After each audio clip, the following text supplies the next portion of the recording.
വിശ്രമനാട്ടിൽ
ബൈബിളുള്ള എല്ലാവരും സങ്കീർത്തനം 13-ാം അധ്യായം എടുത്ത് ഇപ്പോൾ ഇവിടെ ചൊല്ലി തരുമ്പോൾ എല്ലാവരും ശ്രദ്ധിച്ച് ഏറ്റുചൊല്ലേണ്ടതാണ്. കയ്യിൽ ബൈബിളില്ലാത്തവർ ശ്രദ്ധിച്ച് ഏറ്റുചൊല്ലേണ്ടതാണ്. സങ്കീർത്തനം 13-ാം അധ്യായം.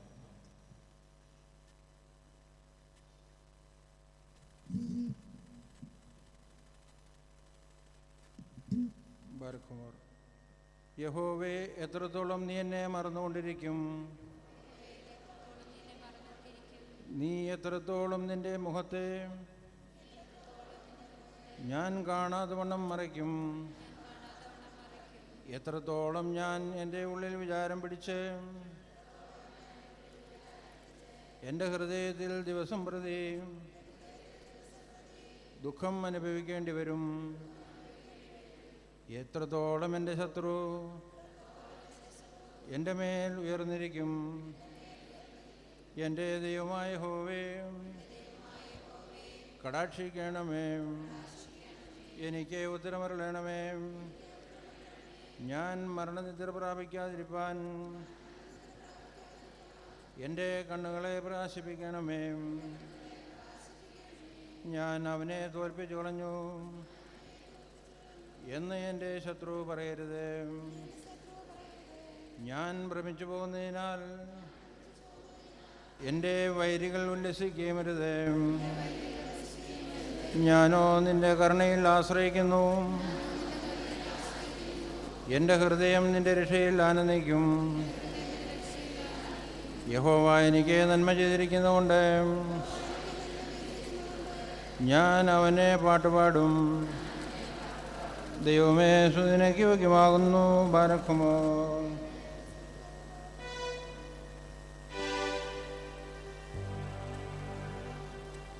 പ്രാർത്ഥന കേൾക്കണമേ. കർത്താവേ, യാചന നൽകണമേ.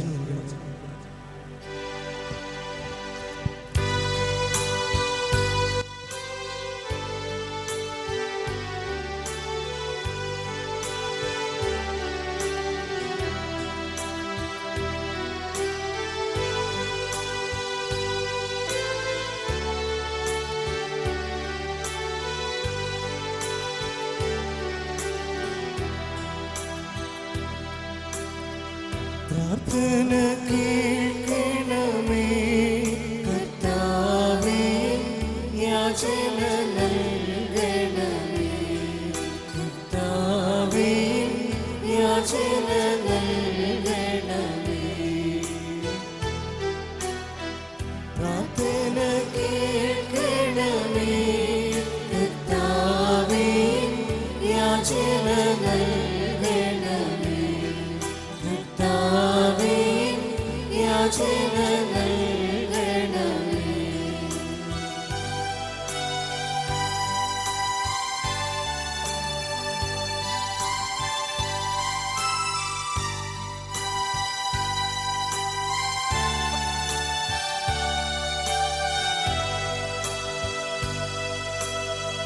പുത്രന്റെ നാമത്തിൽ ചോദിക്കും കാര്യങ്ങൾ, പുത്രന്റെ നാമത്തിൽ ചോദിക്കും കാര്യങ്ങൾ ഉത്തരം തന്നരുളാം എന്നുള്ളൊരു വാഗ്ദത്തം പോൽ ദയവാൻ, എന്നുള്ളൊരു വാഗ്ദത്തം പോൽ ദയവാൻ.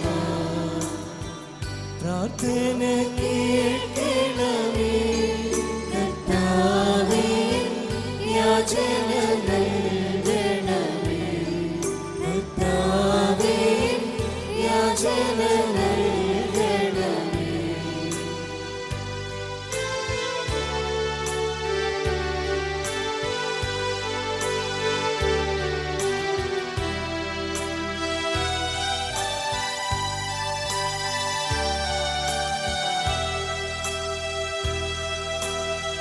താതനും മാതാവും നീ എനിക്കല്ലാതെ, താതനും മാതാവും നീ എനിക്കല്ലാതെ ഭൂതലം തന്നിലല്ലേ വേറാരുവൻ ആദം നീക്കിടുവാൻ, വേറാരുവൻ ആദം നീക്കിടുവാൻ. പ്രാർത്ഥന കേൾക്കണമേ കർത്താവേ, യാചന നൽകണമേ കർത്താവേ, യാചന നൽകണമേ.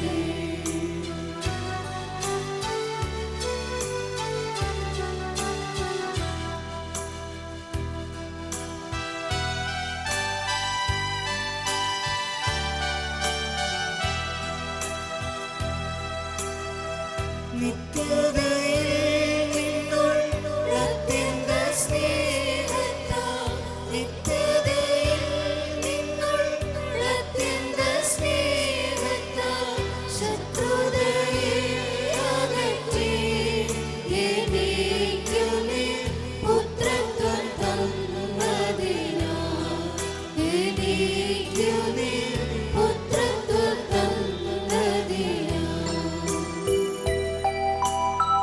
പ്രാർത്ഥന കേൾക്കണമേ കർത്താവേ, യാചന നൽകണമേ കർത്താവേ, യാചന നൽകണമേ.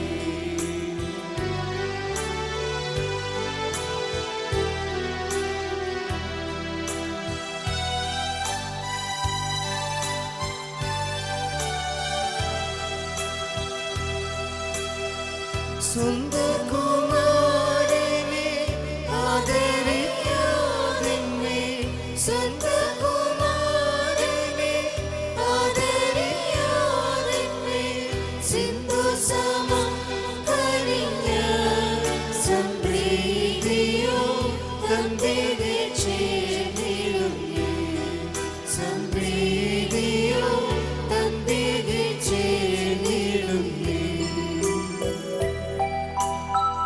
പ്രാർത്ഥന കേൾക്കണമേ കർത്താവേ, യാചന നൽകണമേ കർത്താവേ, യാചന നൽകണമേ.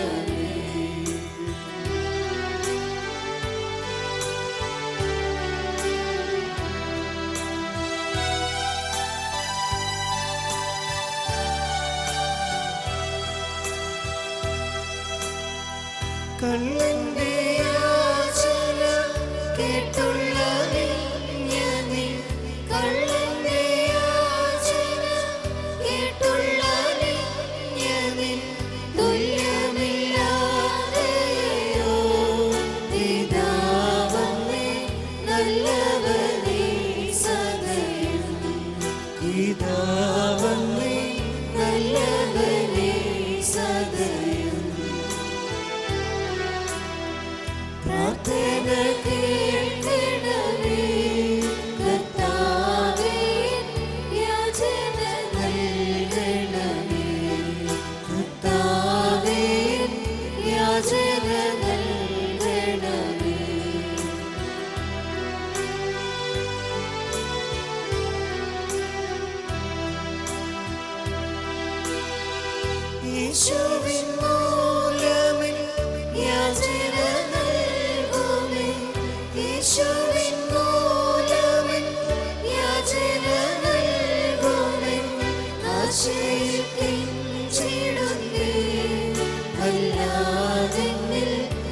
ലേശവും നന്മയില്ലേ, അല്ലാതെന്നിൽ ലേശവും നന്മയില്ലേ. പ്രാർത്ഥന കേൾക്കണമേ കർത്താവേ, യാചന നൽകണമേ കർത്താവേ, യാചന നൽകണമേ. നമുക്ക് എഴുന്നേക്കാം. ഇപ്പോൾ പ്രാർത്ഥിച്ച് നമുക്ക് ആരംഭിക്കാം. ആരോഗ്യം അനുവദിക്കുന്ന എല്ലാവർക്കും എഴുന്നേറ്റ് നിന്ന ഈ സമയത്ത് നമ്മുടെ ഹൃദയത്തിൻ്റെ ഭാരങ്ങളെ പ്രയാസങ്ങളെല്ലാം ദൈവകരങ്ങളിലേക്ക് സമർപ്പിച്ച് ഈ നിമിഷങ്ങളിൽ നമുക്ക് പ്രാർത്ഥിക്കാം. എല്ലാവരും എഴുന്നേൽക്കുക, കണ്ണുകൾ അടയ്ക്കുക. എല്ലാവരും എഴുന്നേറ്റ് നിന്ന് കരം ചങ്കോട് ചേർത്ത് പിടിച്ച് ഈ സമയത്ത്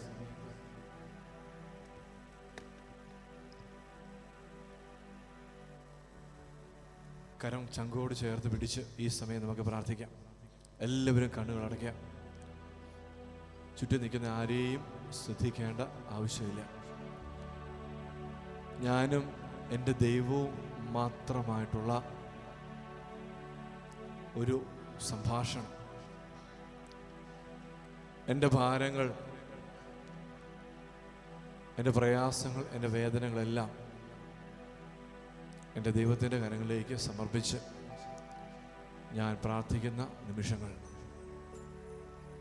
പരിപൂർണമായിട്ടും ഈ സമയം ദൈവകരങ്ങളിലേക്ക് നമ്മളെ പരിപൂർണമായിട്ട് വിട്ടുകൊടുത്തുകൊണ്ട് പ്രാർത്ഥിക്കാം. ഒരുപാട് ഭാരങ്ങളും പ്രയാസങ്ങളും വേദനകളും ഒക്കെ പേറിയാണ് തമ്പുരാനെ നിൻ്റെ മക്കൾ എന്നീ ശുശ്രൂഷയെ സംബന്ധിക്കുവാൻ തക്കവണ്ണം വന്ന് നിൽക്കുന്നത്. പല തരത്തിലുള്ള മാനസിക വ്യതകൾ ഞങ്ങളുടെയൊക്കെ ഹൃദയത്തെ ഭരിക്കുന്നുണ്ട്.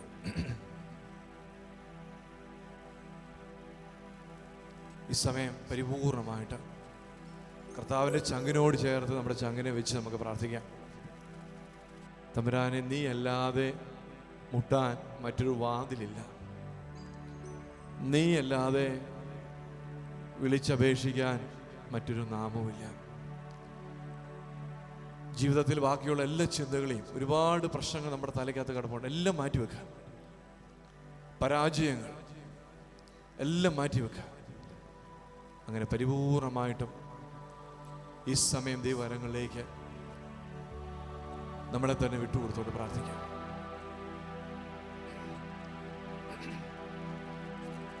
അപ്പനും അമ്മയും വീടും ധനങ്ങളും വസ്തുസുഖങ്ങളും കർത്താവത്രേ. എല്ലാവർക്കും ചേർന്ന് പാടാം. അപ്പനും അമ്മയും വീടും ധനങ്ങളും വസ്തുസുഖങ്ങളും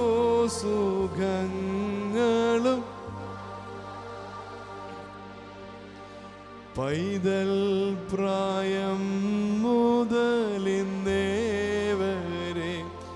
എന്നെ പോറ്റി പുലർത്തിയ ദൈവം മതി. പൈതൽ പ്രായം മുതലിന്നേവരെ എന്നെ പോറ്റി പുലർത്തിയ എൻ്റെ ദൈവം സ്വർഗസിംഹാസനം തന്നിലെന്നിൽ കനിഞ്ഞെന്നെ ഓർത്തിടുന്നു. ഒരിക്കൽ കൂടി പാടാം. എൻ്റെ ദൈവം സ്വർഗസിംഹാസനം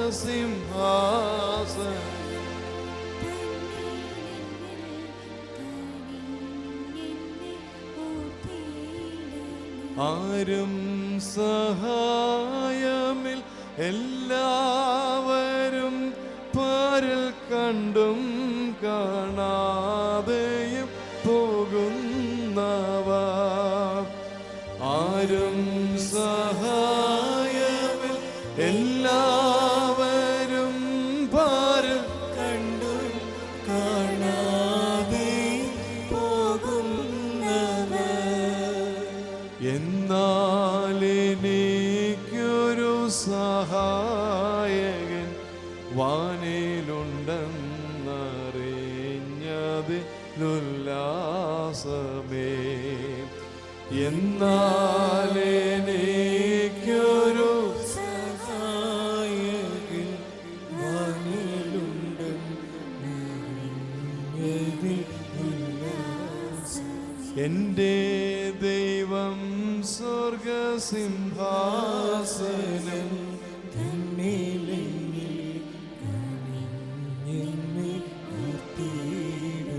പരിപൂർണമായി ഈ സമയം ദേവാലയങ്ങളിലേക്ക് നമ്മളെ വിട്ടുകൊടുക്കാം. കർത്താവേ, നിന്റെ നാമത്തിൽ ഒരിക്കൽ കൂടി ഈ ദേവാലയത്തിൽ വന്നുകൂടാൻ തക്കവണ്ണം അവിടെ ഞങ്ങൾക്ക് കൃപ നൽകിയതിനെ ഓർത്ത് ഞങ്ങൾ അങ്ങനെ സ്തുതിക്കുന്നു, മഹത്വപ്പെടുത്തുന്നു.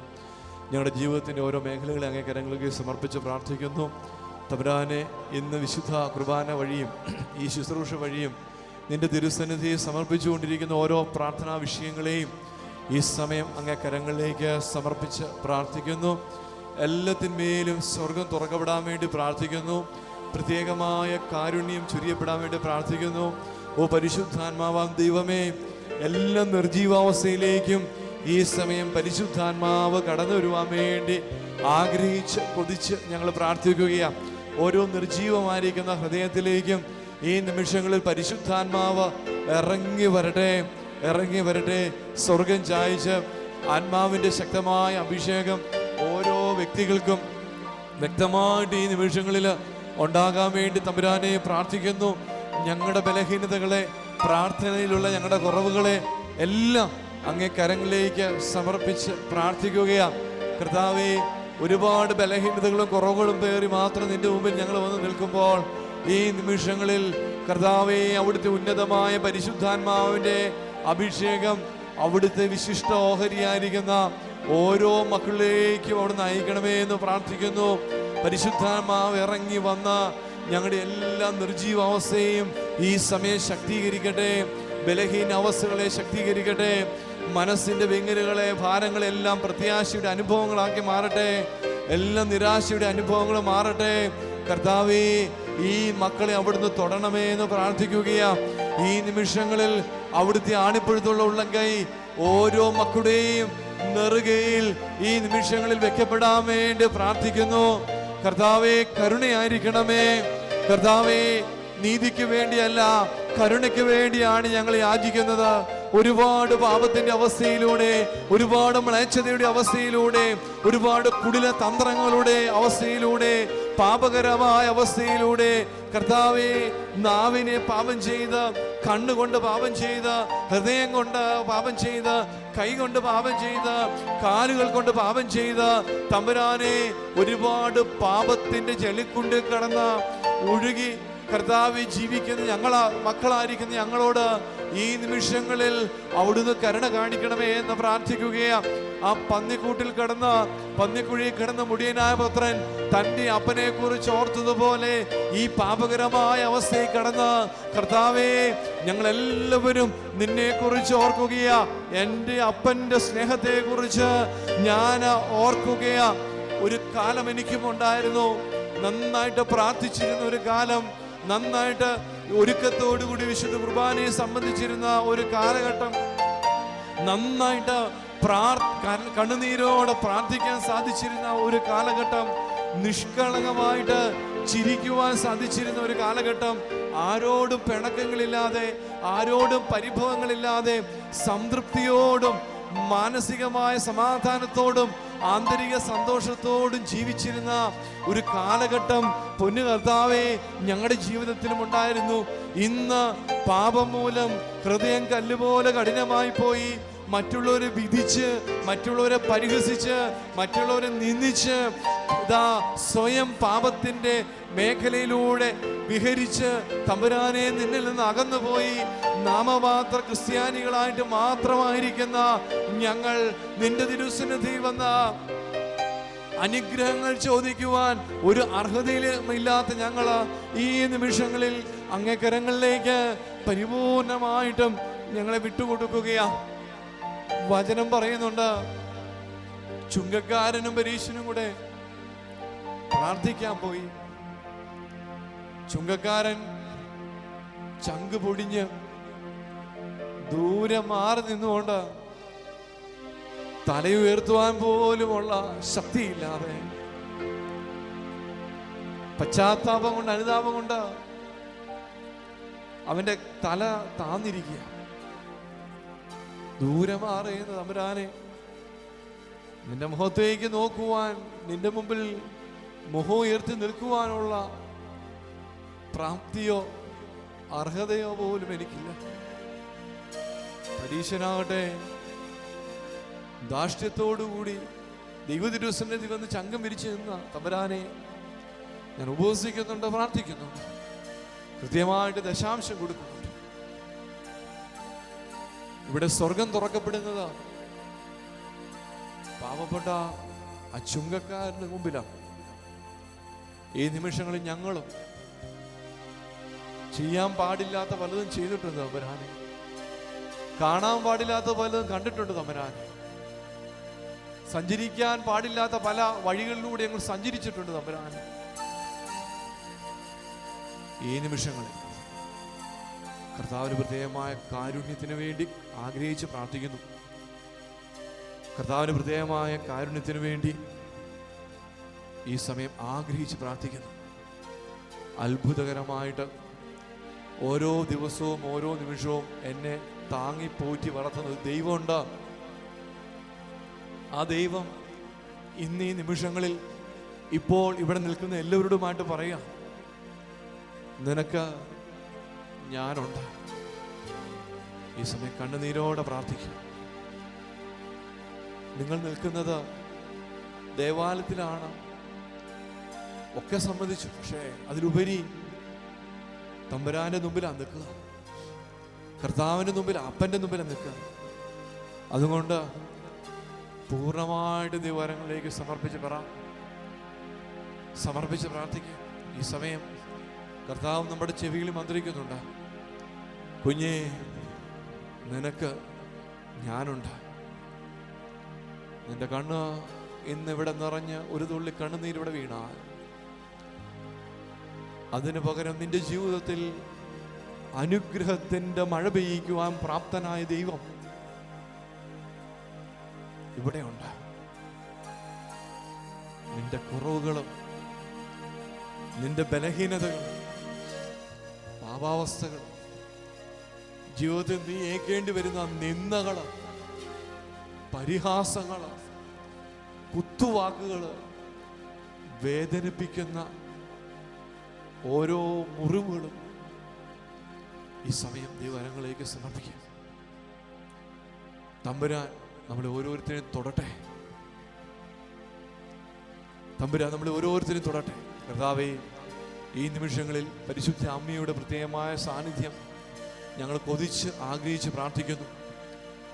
ഈ ദേവാലയത്തിന്റെ കാവൽപിതാവായിരിക്കുന്ന മോർ ആദായ ശ്ലീഹ, മോർ ഗീവറീസ് സഹദ, വിശുദ്ധ മീഖായേൽ മാലാഹ, ഇവിടെ എല്ലാ സാന്നിധ്യത്തിനു വേണ്ടി കൊതിച്ച് പ്രാർത്ഥിക്കുന്നു. കർത്താവ്, ഈ ശുശ്രൂഷയിൽ ഇപ്പോൾ കൈകൾ മാറോട് ചേർത്ത് കണ്ണുനീരോടെ പ്രാർത്ഥിക്കുന്ന ഈ മക്കൾ, ഇവരുടെയൊക്കെ കാവൽ മാലാഹമാരും ഇപ്പോൾ ഈ മക്കൾക്ക് വേണ്ടി പ്രാർത്ഥിക്കട്ടെ. ഈ ദേവാലയത്തിന് ചുറ്റും സ്വർഗീയ സൈന്യം ഈ നിമിഷങ്ങളിൽ തമ്പടിക്കട്ടെ. ഈ മക്കൾക്ക് വേണ്ടി സ്വർഗം മുഴുവൻ ഈ നിമിഷങ്ങളിൽ പ്രാർത്ഥിക്കട്ടെ.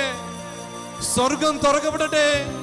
ഓരോ പ്രാർത്ഥനാ വിഷയത്തിലേക്കും ഉൽപ്പത്തി പുസ്തകത്തിൽ പറയുന്നത് പോലെ വെള്ളത്തിന് മീതെ പരിവർത്തിച്ച ദൈവത്തിന്റെ ആത്മാവ് ഓരോ പ്രാർത്ഥനാ വിഷയത്തിന്മേലും ഓരോ മക്കളുടെ നെറുകയിലും ഈ നിമിഷങ്ങളിൽ വന്ന് ഇറങ്ങി പരിവർത്തിക്കട്ടെ. മൃദുവാ നീ തൊടുകിൽ എന്നാത്മം സൗഖ്യം നേടും. കർത്താവേ, അവിടെ തന്നെ ഒന്ന് തൊടണമേ. എല്ലാവരും പ്രാർത്ഥിക്കുക. കർത്താവ് ഒന്ന് തൊട്ടാൽ ഇന്ന് നിന്റെ ജീവിതം മാറുകയാ. തമ്പുരാൻ തൊട്ടാൽ നിന്റെ ജീവിതം ഇന്ന് അടിപൊളി മാറുന്ന ദിവസമാണ്.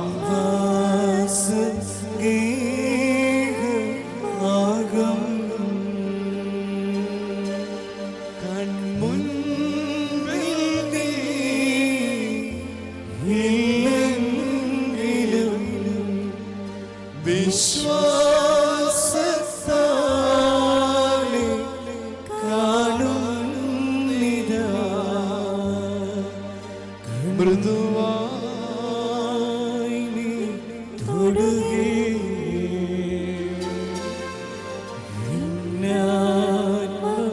സൗഖ്യം നേടും. കർത്താവേ, ഇവിടെ തന്നിട്ടുള്ള ഓരോ പ്രാർത്ഥനാ വിഷയത്തിന്മേലും ആ മക്കളൊക്കെ എവിടെയായിരിക്കുന്നു, വിദേശത്തായിരിക്കുന്ന മക്കൾ, ദൂരെ ആയിരിക്കുന്ന മക്കൾ എല്ലാം ഉണ്ട്. ഓരോ മക്കളെയും അവരായിരിക്കുന്നിടത്ത് തമ്പുരാന്റെ കൃപ തൊടാൻ വേണ്ടി, ആ ആണിപ്പഴുതുള്ള ഉള്ളം കൈ തൊടാൻ വേണ്ടി പ്രാർത്ഥിക്കുക. കർത്താവ് തൊട്ടാൽ നിന്റെ ജീവിതത്തിൽ പരിപൂർണ സൗഖ്യമാണ്. തമ്പുരാൻ തൊട്ടാൽ നിന്റെ ജീവിതത്തിൽ അത്ഭുതങ്ങളുടെ ദിവസമാണ്.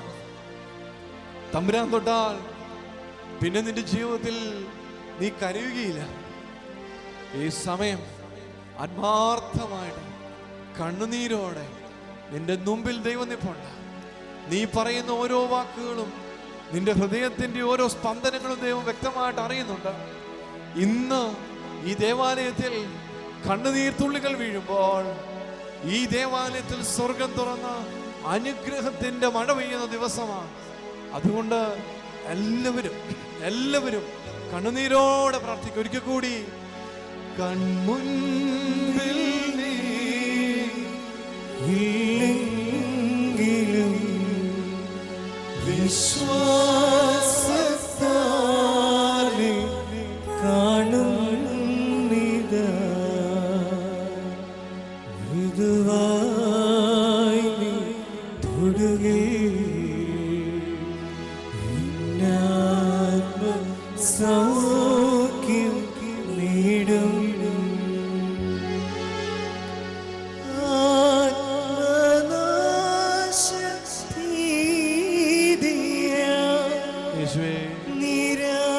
നിരാശയിൽ ഞാൻ താഴുമ്പോൾ കർത്താവേ, കരുണയായിരിക്കണമേ.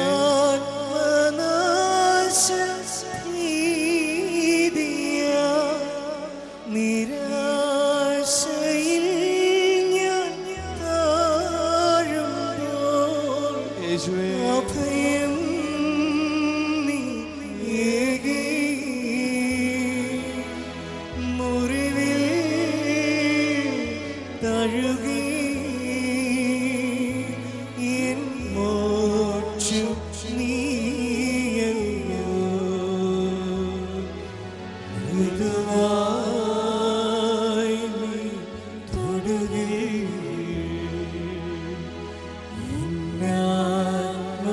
സൗഖ്യം നേടും. പരിപൂർണമായിട്ട് ഈ സമയം ദിവരങ്ങളിലേക്ക് വിട്ടുകൊടുത്തുകൊണ്ട് പ്രാർത്ഥിക്കുന്നു. അമ്മേ മാതാവേ, അമ്മയുടെ പ്രത്യേകമായ മാധ്യസ്ഥ നിമിഷം കൊതിച്ച് പ്രാർത്ഥിക്കുന്നു.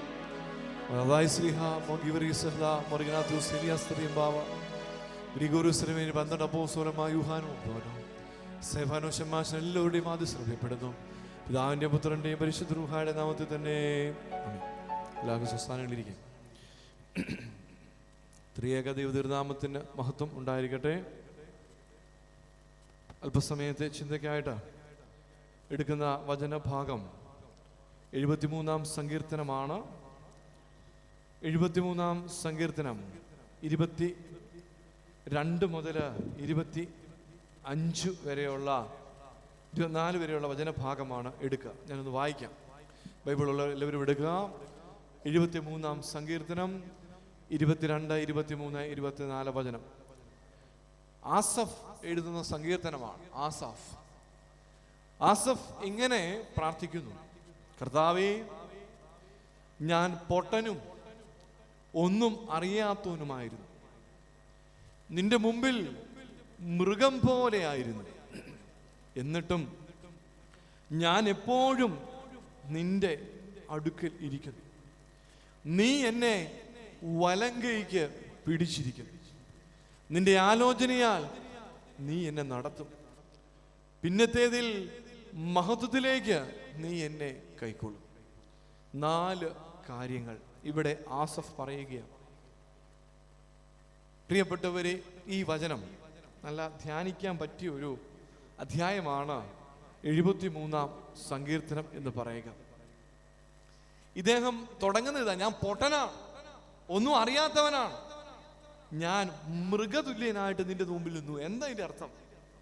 ഞാൻ മൃഗതുല്യനായിട്ട് നിന്റെ മുമ്പിൽ നിന്നു. ഞാൻ പൊട്ടനാണ്, ഞാൻ ഒന്നും അറിയാത്തവനാണ്. ആസഫ് ഇങ്ങനെ എഴുതേണ്ട ഒരു വ്യക്തിയല്ല.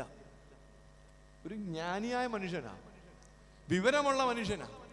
എന്നിട്ടും ആസഫ് എന്തുകൊണ്ട് ഇത് എഴുതിയെന്ന് ചോദിച്ചാൽ അതിനൊരു പശ്ചാത്തലമുണ്ട്. എന്താണെന്നറിയാമോ?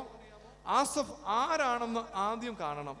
1 ദിനവൃത്താന്ത പുസ്തകം 6-ാം അധ്യായം 39-ാം വചനത്തിൽ ഇങ്ങനെ പറയുന്നു, ബെരഖ്യാവിന്റെ മകനായിരിക്കുന്ന ആസഫ്. അപ്പം ആസഫിനെ കുറിച്ച് നമ്മൾ ആദ്യം മനസ്സിലാക്കി, ഇവൻ ബെരഖ്യാവിന്റെ മകനാ.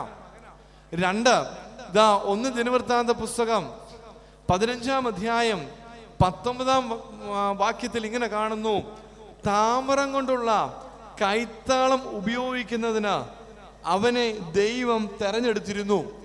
താമരം കൊണ്ടുള്ള കൈത്താളം ഉപയോഗിക്കുന്നതിന് ദൈവം അവനെ നിയോഗിച്ചിരുന്നു. എവിടെ എന്ന് കാണണമെങ്കിൽ 1 ദിനവൃത്താന്തം പുസ്തകം 16:4 വീണ്ടും പോണം. 16:4 1 ദിനവൃത്താന്തം 16-ാം അധ്യായം 4-ാം വചനം വായിക്കുമ്പോൾ, സമാഗമന കൂടാരത്തിൽ യഹോവയുടെ പെട്ടകത്തിന് മുമ്പിൽ ശുശ്രൂഷ ചെയ്യുന്നവരുടെ തലവനായി അവനെ തെരഞ്ഞെടുത്തിരുന്നു. അപ്പോൾ ആസഫ് ആരായിരുന്നു എന്ന് ചോദിച്ചാൽ ബെരഖ്യാവിന്റെ മകന്. ഒന്നും കൂടി ഉണ്ട്, 2 ദിനവൃത്താന്തത്തിൽ ഒരു സംഭവം കൂടെ ആസഫിനെ കുറിച്ച് പറയുന്നുണ്ട്. 2 ദിനവൃത്താന്ത പുസ്തകം 29-ാം അധ്യായം 30-ാം വചനം. ഒരു ദർശകനായിരുന്നു ആസഫ്. അപ്പൊ ആരാണ് ആസഫ് എന്ന് മനസ്സിലാക്കിയിട്ട് വേണം ആസഫ് പറഞ്ഞ കാര്യത്തിലേക്ക് നമുക്ക് പ്രവേശിക്കാൻ. ആരാണ് ആസഫ്? ഇതാ ഒരു ദർശകൻ ആയിരുന്നു. അവന്റെ പണി എന്തായിരുന്നു?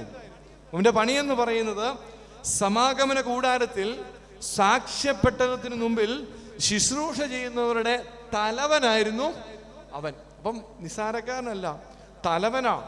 2, ഇവന്റെ അവിടുത്തെ മെയിൻ പണി എന്തായിരുന്നു? താമരം കൊണ്ടുള്ള കൈത്താളം ഉപയോഗിക്കുന്ന പണിയായിരുന്നു ഈ ആസഫത്തിന് മുമ്പിൽ ഇങ്ങനെ ശുശ്രൂഷിച്ചു പോകുന്നു. കൈത്താളം ഉപയോഗിക്കുക, പ്രാർത്ഥനയ്ക്കൊക്കെ നേതൃത്വം കൊടുക്കുക, ഇങ്ങനെയൊക്കെ പൊക്കോണ്ടിരിക്കുക ആസഫ്. ഇങ്ങനെ പോകുന്നതിനിടയ്ക്ക് കുറച്ച് കഴിഞ്ഞപ്പോ ഒരു നിർജീവാവസ്ഥ. ഈ നിർജീവാവസ്ഥയ്ക്ക് കാരണമുണ്ട്. ആസഫ് ഇത്രയൊക്കെ സ്ഥാനമാനങ്ങളൊക്കെ ഉണ്ടെങ്കിൽ ഒരു ദരിദ്രനാ, പരമദരിദ്രനാ. എത്ര പ്രാർത്ഥിച്ചിട്ടും ഒരു ഉയർച്ച കിട്ടുന്നില്ല. ചിലർ പറയാറുണ്ട്, എൻ്റെ പൊന്നച്ചാ 100 രൂപ കിട്ടിയാലും 10,000 രൂപ കിട്ടിയാലും 10 ലക്ഷം രൂപ കിട്ടിയാലും ഒരുപോലെ ഒരു പ്രയോജനമില്ല. വരുന്നതും അറിയത്തില്ല, പോകുന്നതും അറിയത്തില്ല. ഇതേ അനുഭവമാണ് ആസഫിന് ഉണ്ടായത്. ആസഫിന് ഒരു രീതിയിൽ ഉയർച്ചയില്ല. മാത്രമല്ല എന്നും രോഗങ്ങളും കഷ്ടപ്പാടുകളും വേദനകളും ദുരന്തങ്ങളും മാത്രം ആസഫിനെ ഇങ്ങനെ പിന്തുടർന്നുകൊണ്ടിരുന്നു. ആസഫിന്റെ കുടുംബത്തെ. അപ്പൊ അങ്ങ് മടുത്തു. നാളുകൾ മുട്ടുകുത്തി പ്രാർത്ഥിച്ചു, എന്നിട്ടൊന്നും ഒരു മറുപടി പോയിട്ടൊരു അനക്കം പോലും ഇല്ല. അങ്ങനെ സഹികെട്ട് ആസഫ് തീരുമാനിച്ചു, ഇനി ഞാൻ ദൈവത്തോട് പ്രാർത്ഥിക്കത്തില്ല. വർഷങ്ങളോളം പ്രാർത്ഥിച്ചിട്ടും എൻ്റെ ജീവിതത്തിൽ തകർച്ചയല്ലാതെ ഒരു തരത്തിലുമുള്ള ഉയർച്ച എനിക്ക് കാണുവാൻ സാധിക്കുന്നില്ല. എല്ലാ ദിവസവും മണിക്കൂറുകളോളം മുഴങ്കാലം അടക്കി പ്രാർത്ഥിച്ചിട്ടും എൻ്റെ ജീവിതത്തിൽ തകർച്ചയല്ലാതെ ഒരു രീതിയിലുമുള്ള ഉയർച്ചയുടെ ഒരു പച്ചത്തുരുത്ത് പോലും കാണുന്നില്ല. എന്തിനാ ഇങ്ങനെ പ്രാർത്ഥിക്കണം? വെറുതെ സമയം കളയാൻ. മാത്രമല്ല എത്ര പ്രാർത്ഥിച്ചിട്ട് ഒരു മറുപടി തരാത്ത ഈ ദൈവത്തോട് ഞാൻ ഇനി ഈ ദൈവത്തോട് എന്തിനാ പ്രാർത്ഥിക്കുന്നത്? ആസഫിന് തോന്നിയ ചിന്തയാ. അങ്ങനെ ചിന്ത തോന്നിയ പലരും ഇവിടെ ഇരിപ്പുണ്ട്. അതുകൊണ്ടായിരിക്കും ഇന്ന് പ്രസംഗിക്കാൻ ഈ വചനം തമ്പുരാൻ തന്നേക്കുന്നത്. എത്ര പ്രാർത്ഥിച്ചാലും മറുപടിയില്ല. വർഷങ്ങളോളം പ്രാർത്ഥിച്ചിട്ട് ഒരു അനക്കവും ഇല്ല. ഇങ്ങനൊരു പാർട്ടി അവിടെ ഉണ്ടോ എന്ന് പോലും അറിയത്തില്ലാതെ നിരാശയിൽ എന്ന് പറഞ്ഞാൽ നിരീശ്വരവാദികളാണോ എന്ന് ചോദിച്ചാൽ നമ്മുടെ ഇടയിൽ ശരിക്കും പറഞ്ഞാൽ ഈ നിരീശ്വരവാദികളെ തപ്പി നമ്മൾ വലിയ അലച്ചിലൊന്നും അലയേണ്ട. നമ്മുടെ ക്രിസ്ത്യാനികളുടെ ഇടയ്ക്ക് തപ്പിയാൽ തന്നെ നിരീശ്വരവാദികളെയും കാണാം. നാമമാത്ര ക്രിസ്ത്യാനിയാന്ന് പറഞ്ഞുകൊണ്ട് നടക്കുന്നതല്ലാതെ ദൈവം ഉണ്ടെന്ന് പോലും വിശ്വസിക്കാത്തങ്ങൾ നമ്മുടെ ഇടയിലുണ്ട്. ഞാൻ പറഞ്ഞു വന്നത്, പ്രിയപ്പെട്ടവർ, ആസഫിന് തോന്നി ഈ ദൈവത്തിന് എന്തിനാണ് വർഷങ്ങളോളം ഈ ദൈവത്തിന് ഈ സമാഗമന കൂടാരത്തിന് മുമ്പിൽ ഞാൻ ആരാധിച്ചിട്ട് എനിക്ക് ഒരു അനുഗ്രഹം പോലും കിട്ടുന്നില്ല. ദാ കെട്ടിയോള് രോഗമായിട്ട് കിടക്കുന്നു, കുടുംബത്തിൽ മുഴുവൻ രോഗവും പീഡനങ്ങളും പ്രതിസന്ധികളും, ഇതിനൊന്നും ഒരു കുറവുമില്ല. ഓരോ ദിവസവും പ്രാർത്ഥിക്കും തോറും പ്രശ്നങ്ങളും പ്രതിസന്ധികളും ഒക്കെ കൂടിക്കൂടി വരുന്നേ ഉള്ളൂ. ഒരമ്മച്ചി എന്നോട് പറഞ്ഞു, അച്ഛൻ്റെ ധ്യാനം കൂടണമെന്ന് വലിയ ആഗ്രഹമാണ്. ഇപ്പോൾ തലേ ദിവസം ശനിയാഴ്ച വൈകിട്ട് നോക്കിയപ്പോൾ വലത്തേക്കാലൊരു നീര്. അപ്പം അമ്മച്ചി നിന്നൊരു ഒറ്റ പ്രാർത്ഥനയാണ്, എൻ്റെ കർത്താവേ, നാളെ രാവിലെ എഴുന്നേൽക്കുമ്പോൾ ഈ നീര് കാണരുത്. നീരൊരു കുരിശൊക്കെ വരച്ചു, രക്ഷപ്പെട്ടു. നാളെ കുർബാനയൊക്കെ കഴിഞ്ഞ് വൈകിട്ട് ധ്യാനം കൂടാൻ പോകണമെന്നൊക്കെ വിചാരിച്ച് അമ്മച്ചി കയറി കിടന്നു. രാവിലെ എഴുന്നേറ്റപ്പോൾ വലത്തേക്കാലിലൂടെ ഇടത്തേക്കാലിലൂടെ നീര്. അമ്മച്ചി എനിക്ക് നിരാശയായി, എന്നോട് സങ്കടം പറഞ്ഞ. പ്രിയപ്പെട്ടവർ, എന്ന് പറഞ്ഞതുപോലെ പ്രാർത്ഥിക്കും തോറും ഒരു നിവൃത്തിയില്ല. ഇതാ ബിസിനസ് മേഖലയിലൊക്കെ പരാജയങ്ങൾ, ബിസിനസ് പുറകോട്ട് പോകുന്നു, ഭയങ്കര പ്രാർത്ഥിക്കുന്നു, ഉപവസിക്കുന്നു. ഓരോ ദിവസം കഴിയുമ്പോൾ ബിസിനസ് പുറകോട്ടല്ല, മുമ്പോട്ട് ഒരു രീതിയിലും പോകുന്നില്ല. അങ്ങ് നിരാശയാണ്. ഇങ്ങനെയുള്ള ഒരുപാട് പേര് ഇവിടെ ഇരിപ്പുണ്ട്. അതുകൊണ്ടായിരിക്കുമല്ലോ ഒരു ശുദ്ധാത്മാ ഈ വചനം തന്നത്. അപ്പോൾ ആസഫ് ഇങ്ങനെ അങ്ങ് തീരുമാനിച്ചു, എന്തിനാ ഈ സമയങ്ങളാണ്? അങ്ങനെ ചിലങ്ങളൊക്കെ ഇന്ന് നമ്മുടെ ഇടവകയിലും വീട്ടിൽ ഇരിപ്പുണ്ട്. എന്തിനാ സമയങ്ങളാണ് പ്രിയപ്പെട്ടവർ? അപ്പം ഞാൻ പറഞ്ഞു വന്നത്, എന്തിനാ സമയങ്ങളാണ്? അങ്ങനെ ആസഫ് തീരുമാനിച്ചു, ഇനി ദർശകൻ എന്നുള്ള സ്ഥാനം ഞാൻ രാജിവെച്ചിരിക്കുന്നു. സമാഗമന കൂടാരത്തിൽ ശുശ്രൂഷിക്കുന്നവരുടെ തലവൻ എന്നുള്ള സ്ഥാനം രാജിവെച്ചിരിക്കുന്നു. താമരം കൊണ്ട് കൊട്ടാൻ ഇനി വേറെ ആളെ അന്വേഷിച്ചോണം എന്നൊക്കെ പറഞ്ഞ് സമാഗമന കൂടാരത്തിന് മുമ്പിൽ വന്ന ഒരു രാജി പ്രഖ്യാപനം നടത്തി. ആര്? ആസഫ്. ഇനി മേലാൽ കർത്താവേ, നിന്നെ ആരാധിക്കാൻ ഈ ഏരിയയിലോട്ട് ഞാൻ വരത്തില്ല. വേറെ ആരെയാണെന്ന് നീ കണ്ടുപിടിച്ചു, ഒന്നിനും ഞാനില്ല, ഞാൻ എൻ്റെ പണി നോക്കി പോവാം. നിരാശയുടെ അങ്ങേയറ്റാ പണി. എന്തിനിങ്ങനെ ജീവിക്കുന്നത് പോലും അറിയത്തില്ല എന്നുള്ള രീതിയിലാണ് ആസഫിൻ്റെ അവസ്ഥ. അങ്ങനെ ഈ ആസഫ് തീരുമാനമൊക്കെ പറഞ്ഞു. തിരിയുമ്പോൾ ആസഫിനെ ദൈവം വിളിക്കുക. അന്ന് ആദ്യമായിട്ട് ആസഫിനെ ദൈവം വിളിക്കുന്നു. അതാണ് ഇന്നത്തെ വചനം. ഈ ദൈവം വിളിച്ച് ചില വെളിപ്പാടുകൾ നേരിട്ട് കൊടുത്തു. ആ വെളിപ്പാടുകളാണ് പ്രിയപ്പെട്ടവരെ 73-ാം സങ്കീർത്തനം. അതുകൊണ്ടാണ് ഞാൻ പറഞ്ഞേ, 73-ാം സങ്കീർത്തനം നല്ല സങ്കീർത്തനമാണ് ധ്യാനിക്കാൻ. അപ്പൊ അതുകൊണ്ടാണ് ആസഫ് പറഞ്ഞത്, അയ്യോ ഞാൻ പൊട്ടനായിരുന്നു, നിന്റെ മുമ്പിൽ ഒരു മൃഗത്തെ പോലെ ആയിരുന്നു എന്ന് പറയാനുള്ള കാരണം ഈ മനോഭാവമാണ്. അങ്ങനെയെങ്കിൽ ഇവിടെ ഇരിക്കുന്ന പലരും, ഞാൻ ഉൾപ്പെടെ പറയും, ഞാൻ പൊട്ടനാണ്, മൃഗമാണ്. കാര്യം ഈ മനോഭാവത്തോടുകൂടിയ പലപ്പോഴും നമ്മൾ ചിന്തിക്കുകയും പ്രവർത്തിക്കുകയും ഒക്കെ ചെയ്തിട്ടുണ്ട്. ഇനി ആസഫിന് കൊടുക്കുന്ന വെളിപ്പാടുകൾ എന്തൊക്കെയാണെന്ന് നമ്മളിപ്പോൾ വചനത്തിൽ വായിച്ച് കേട്ടു. 73-ാം സങ്കീർത്തനം 22, 23, 24. ഞാൻ പൊട്ടനും ഒന്നും അറിയാത്തവനുമായിരുന്നു, നിന്റെ മുമ്പിൽ മൃഗം പോലെ ആയിരുന്നു, എന്നിട്ടും ഞാൻ എപ്പോഴും നിന്റെ അടുക്കലിരിക്കുന്നു. നീ എന്നെ വലങ്കയ്ക്ക് പിടിച്ചിരിക്കുന്നു, നിന്റെ ആലോചന നീ എന്നെ നടത്തും, പിന്നത്തേതിൽ മഹത്വത്തിലേക്ക് എന്നെ കൈകൊള്ളും. പ്രിയപ്പെട്ടവരെ, 4 ചിന്തകൾ. നീ എൻ്റെ കൂടെ ഇരുന്ന് എന്നെ ശക്തിപ്പെടുത്തി. ഞാൻ മൃഗത്തെ പോലെയായിരുന്നു, ഞാനൊരു പൊട്ടനായിരുന്നു, പാപത്തിലൂടെ ഞാൻ കടന്നുപോയി. വെറുതെ നിന്റെ മുമ്പിൽ വന്ന് ഈ താമര അടിക്കുന്നതല്ലാതെ എൻ്റെ ഹൃദയത്തിൽ നിന്ന് ഞാൻ ഇന്ന് വരെ നിന്നെ വിളിച്ചിട്ടില്ല. പക്ഷെ എന്നിട്ടും നീ എൻ്റെ കൂടെ. ആ ദൈവം പറഞ്ഞു കൊടുത്തു ആസഫിനോട്, ആസഫേ, നീ എൻ്റെ മുമ്പിൽ വന്ന് ആരാധിച്ചു, നീ പ്രാർത്ഥിച്ചു, ഇതാ എല്ലാ ഒരു വിഷയത്തിനും ഞാൻ മറുപടി തന്നില്ല, ഓക്കെ സമ്മതിച്ചു. നിനക്കെന്നും വേദനകളും സഹനങ്ങളുമാണ്, ഓക്കെ സമ്മതിച്ചു. പക്ഷേ ഇതിൻ്റെ ഇടയ്ക്കും നീ അറിയാത്ത ചില സത്യങ്ങളുണ്ട്. ആ സത്യങ്ങളെ ഞാൻ പറഞ്ഞുകൊണ്ടിരിക്കുന്നത്. നീ ഒരു തെറ്റും ചെയ്യാതെ വേദന അനുഭവിച്ചുകൊണ്ടിരുന്നപ്പോൾ ആസഫേ, നിന്റെ കൂടെ ഞാൻ ഉണ്ടായിരുന്നു. നീ ഒരു തെറ്റും ചെയ്യാതെ ആരോപണങ്ങൾ ഏൽക്കേണ്ടി വന്നപ്പോ ആസഫേ, നിന്റെ കൂടെ ഞാനുണ്ടായിരുന്നു. നീ ഒരു തെറ്റും ചെയ്യാതെ മറ്റുള്ളവരുടെ പരിഹാസശരങ്ങളുടെ മുമ്പിൽ തലകൊമ്പിട്ട് കരയുമ്പോൾ ആസഫേ, നിന്റെ കൂടെ ഞാൻ ഉണ്ടായിരുന്നു. ഇതാ എത്ര സ്നേഹിച്ചിട്ടും നിനക്ക് സ്നേഹം തിരിച്ചു കിട്ടാതെ വെറുപ്പും വിദ്വേഷവും മാത്രം തിരിച്ചു കിട്ടിയപ്പോൾ പ്രിയ പൈതലേ, നിന്റെ കൂടെ ഞാൻ. നീ ഒരു തെറ്റും ചെയ്യാതെ നീ സഹനത്തിലൂടെ കടന്നു പോകുമ്പോൾ ഞാൻ നിന്റെ കൂടെ ഉണ്ട്. അപ്പൊ ഒന്നാമത്തെ ചിന്ത അതാ, നീ വേദനയിലൂടെ സഹനങ്ങളിലൂടെ ഭാരങ്ങളിലൂടെ കടന്നു പോകുമ്പോൾ, നീ ഒരു തെറ്റും ചെയ്യാതെ വേദനയിലൂടെ സഹനങ്ങളിലൂടെ കടന്നു പോകുമ്പോൾ നിന്റെ കൂടെ ഞാനുണ്ട്. കഴിവുകെട്ടവനാണെന്ന് കെട്ടിയോൻ ഉൾപ്പെടെ പറഞ്ഞു. കഴിവുകെട്ടവനാണെന്ന് കെട്ടിയോൻ ഉൾപ്പെടെ പറഞ്ഞു. ബന്ധുക്കളെല്ലാം പറഞ്ഞു ഒരു കഴിവുമില്ലാത്തവനാ, എല്ലാം നശിപ്പിച്ചു. അങ്ങനെ പലതരത്തിലുള്ള ആരോപണങ്ങൾ കേൾക്കേണ്ടി വന്നിട്ടുള്ള ഒരു ഇരിപ്പുണ്ട്. ജീവിക്കാൻ അറിയാത്തവനാ, ജീവിക്കാൻ കൊള്ളാത്തവനാ. പക്ഷെ പ്രിയപ്പെട്ടവരെ, ഒരു സത്യം മനസ്സിലാക്കിക്കോ, എപ്പോഴൊക്കെ നിന്റെ കണ്ണ് നിറഞ്ഞിട്ടുണ്ടോ അപ്പോഴൊക്കെ ദൈവം നിന്റെ കൂടെ ഉണ്ടായിരുന്നു. എപ്പോഴൊക്കെ നീ അത് മനസ്സിലാക്കിയില്ല, എപ്പോഴൊക്കെ നിന്റെ കണ്ണ് നിറഞ്ഞ് തുളുമ്പിയിട്ടുണ്ടോ അപ്പോഴൊക്കെ ദൈവം നിന്റെ കൂടെ ഉണ്ടായിരുന്നു. ലൂക്കോസ് 24 അധ്യായം 13 മുതലുള്ള വചനഭാഗം വായിക്കുമ്പോൾ 2 ശിഷ്യന്മാര് യെരൂശലേമിൽ നിന്ന് എമ്മാവൂസിലേക്ക് പോവുകയാണ്. യെരൂശലേമിൽ നിന്ന്, എല്ലാവരും ശ്രദ്ധിക്കണം കേട്ടോ, യെരൂശലേമിൽ നിന്ന് എമ്മാവൂസിലേക്ക് പോയിക്കൊണ്ടിരിക്കുമ്പോൾ ഇവർ ചർച്ച ചെയ്യുന്ന വിഷയം എന്തെന്ന് വചനം തുറന്നു വെച്ച് വൃത്തിക്ക് വായിക്കുമ്പോൾ നമ്മൾ മനസ്സിലാക്കുന്നുണ്ട്. നിരാശപ്പെടുത്തുന്ന കാര്യങ്ങളാണ് അവർ പറഞ്ഞുകൊണ്ടിരിക്കുന്നത്. ഇവർക്ക് വലിയ പ്രതീക്ഷയായിരുന്നു കർത്താവിൽ.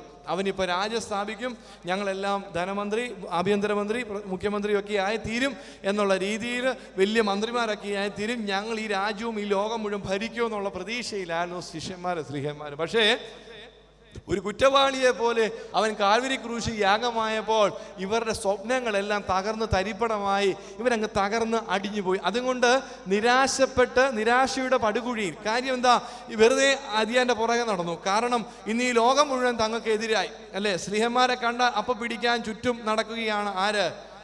മറ്റ് പടയാളികളും മറ്റ് പുരോഹിത വർഗവും ഒക്കെ നടന്നുകൊണ്ടിരിക്കുക, പരീശന്മാരും സദൂക്യരും ഒക്കെ നടന്നുകൊണ്ടിരിക്കുക. പ്രിയപ്പെട്ടവരെ, നിരാശയുടെ അങ്ങേയറ്റത്തെ പടുകുഴിയിൽ പ്രിയപ്പെട്ടവരെ ഇവര് സങ്കടപ്പെട്ട്, ഇവര് യെരൂശലേമിൽ നിന്ന് എമ്മാവൂസിലേക്ക് സങ്കടപ്പെട്ട് നിരാശപ്പെട്ട് പോകുക. വചനത്തിൽ കാണുന്നു, അവർ പോലും അറിയാതെ അവരുടെ കൂടെ ആരുകൂടി? യേശു ക്രിസ്തു കൂടി.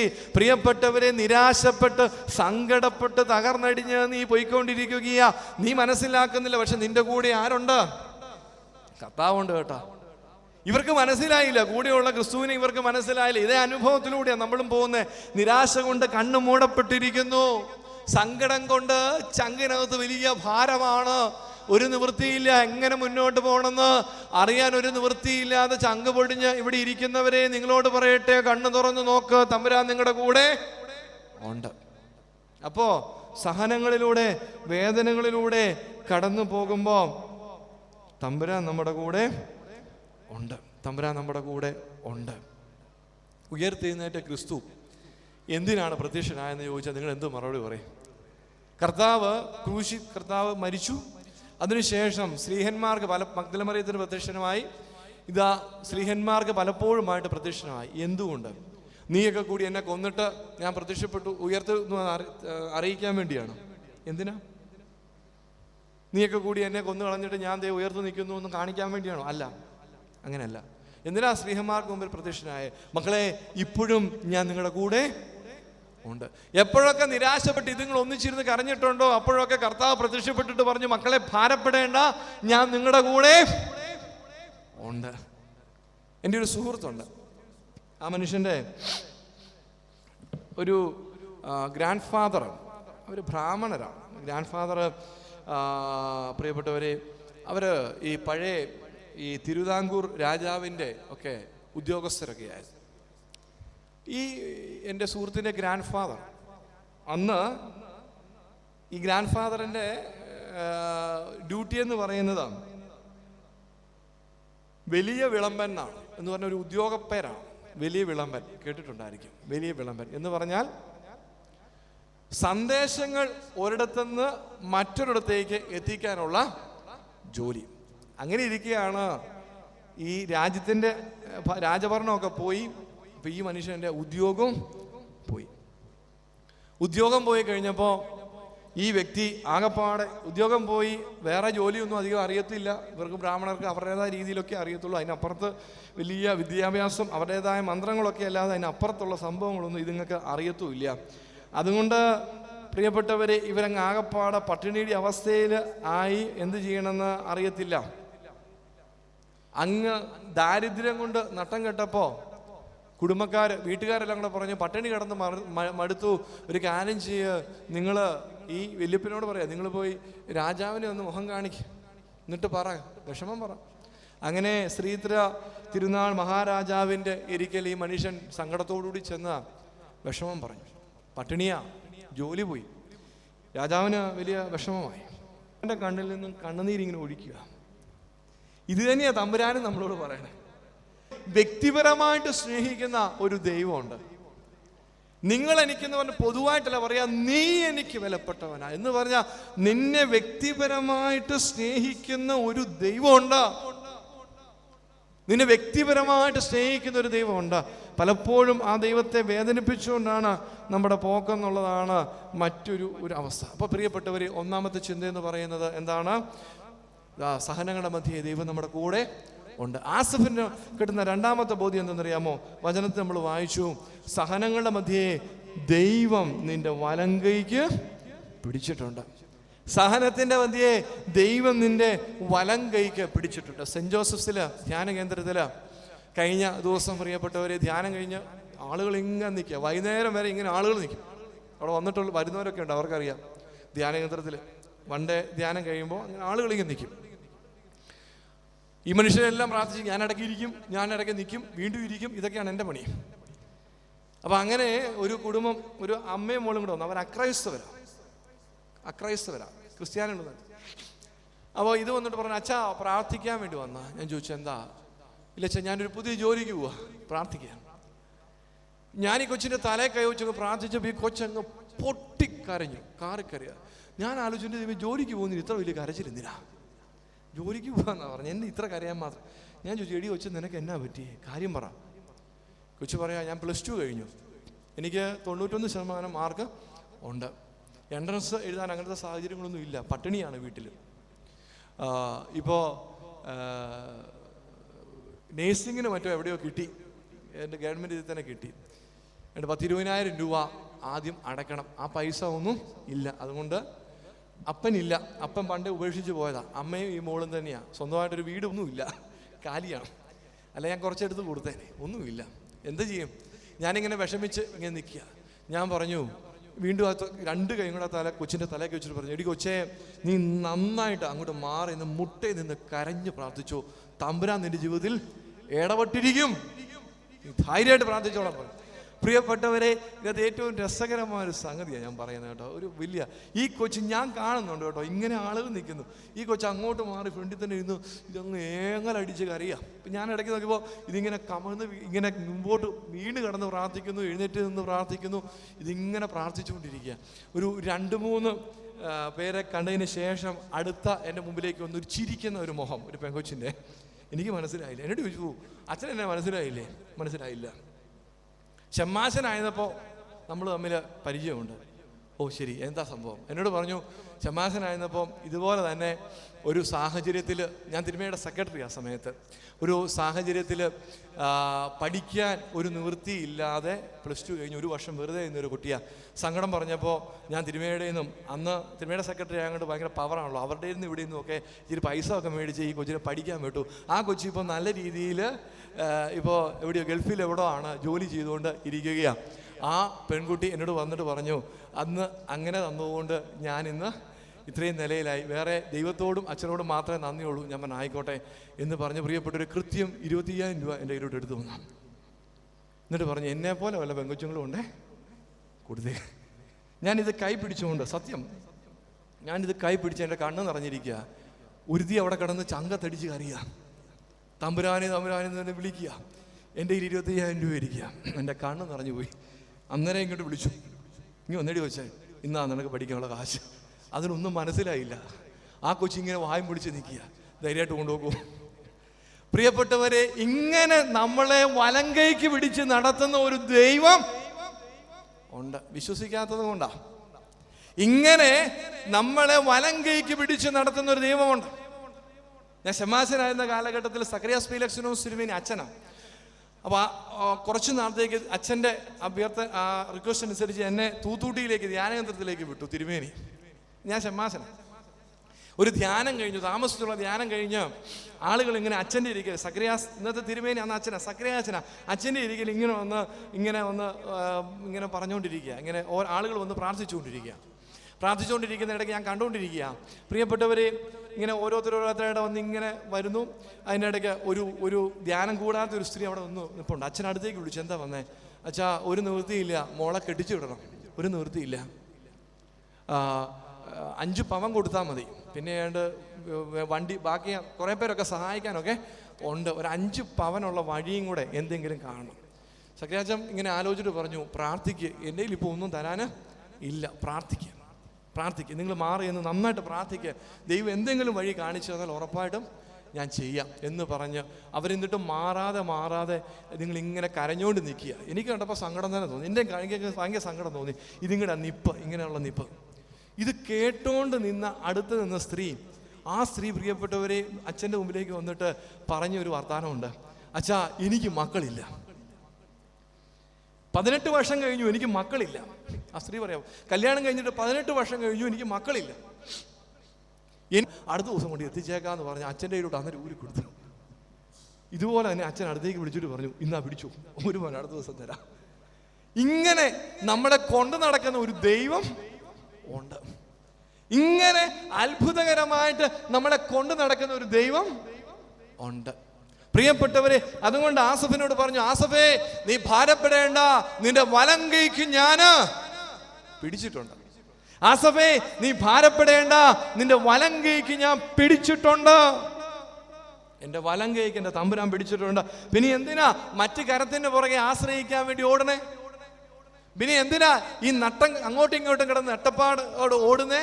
നിന്റെ വലം കൈക്ക് ആര് പിടിച്ചിട്ടുണ്ട്? തമ്പുരാൻ പിടിച്ചിട്ടുണ്ട്. പിന്നെ നീ ആരെയാ ഭയപ്പെടുക?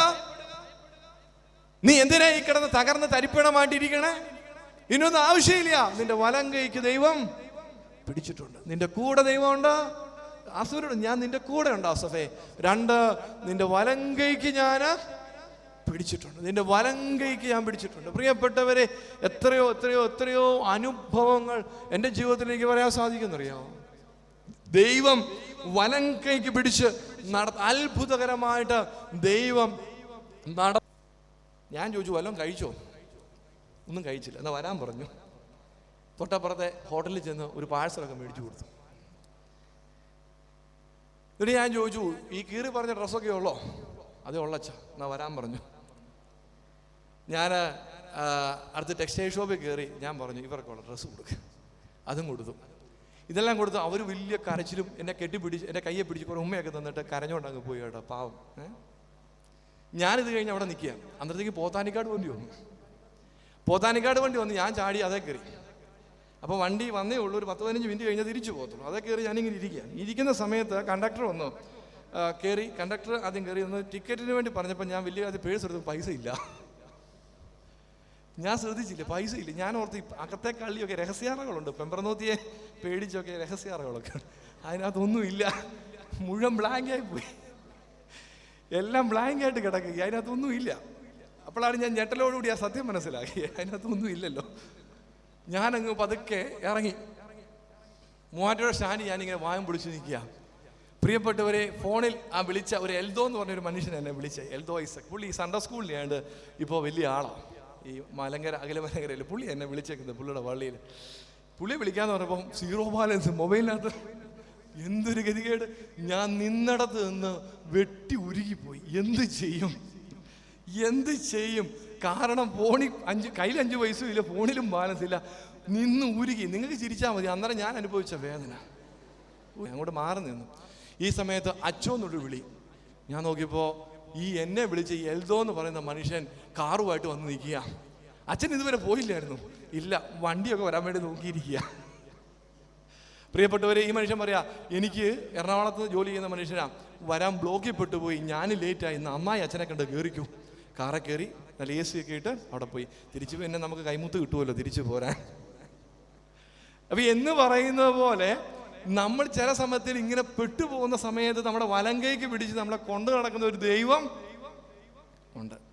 ഇങ്ങനെ കൊണ്ടു നടക്കുന്ന ഒരു ദൈവം പ്രിയപ്പെട്ടവരെ ഉണ്ട്. അപ്പൊ അതാണ് ഞാൻ പറഞ്ഞത്. അപ്പോൾ രണ്ടാമതായിട്ട് എൻ്റെ വലങ്കൈക്ക് പിടിച്ചു, നിന്റെ വലങ്കൈക്ക് ഞാൻ പിടിച്ചിട്ടുണ്ട്. മൂന്നാമതായിട്ട് വചനം പറയുന്നു, ആസഫിന് കൊടുത്തത് മൂന്നാമത്തെ ബോധ്യം, എൻ്റെ ആലോചന പ്രകാരം ഞാൻ നിന്നെ നടത്തുന്നു. എൻ്റെ ആലോചന പ്രകാരം ഞാൻ നിന്നെ നടത്തുന്നു.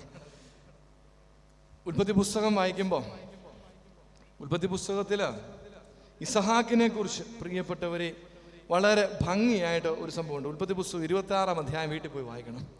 ഈ വചനം എനിക്ക് കിട്ടാനുള്ളൊരു സന്ദർഭമുണ്ട്. ഒരിക്കലും തിരുമേനി എന്നെ വിളിച്ചു, ഇവിടെ വരുന്നതിനൊക്കെ മുമ്പാ എന്നെ വിളിച്ചിട്ട് പറഞ്ഞു, നമുക്കൊരു സ്ഥലം വരെ പോകണം.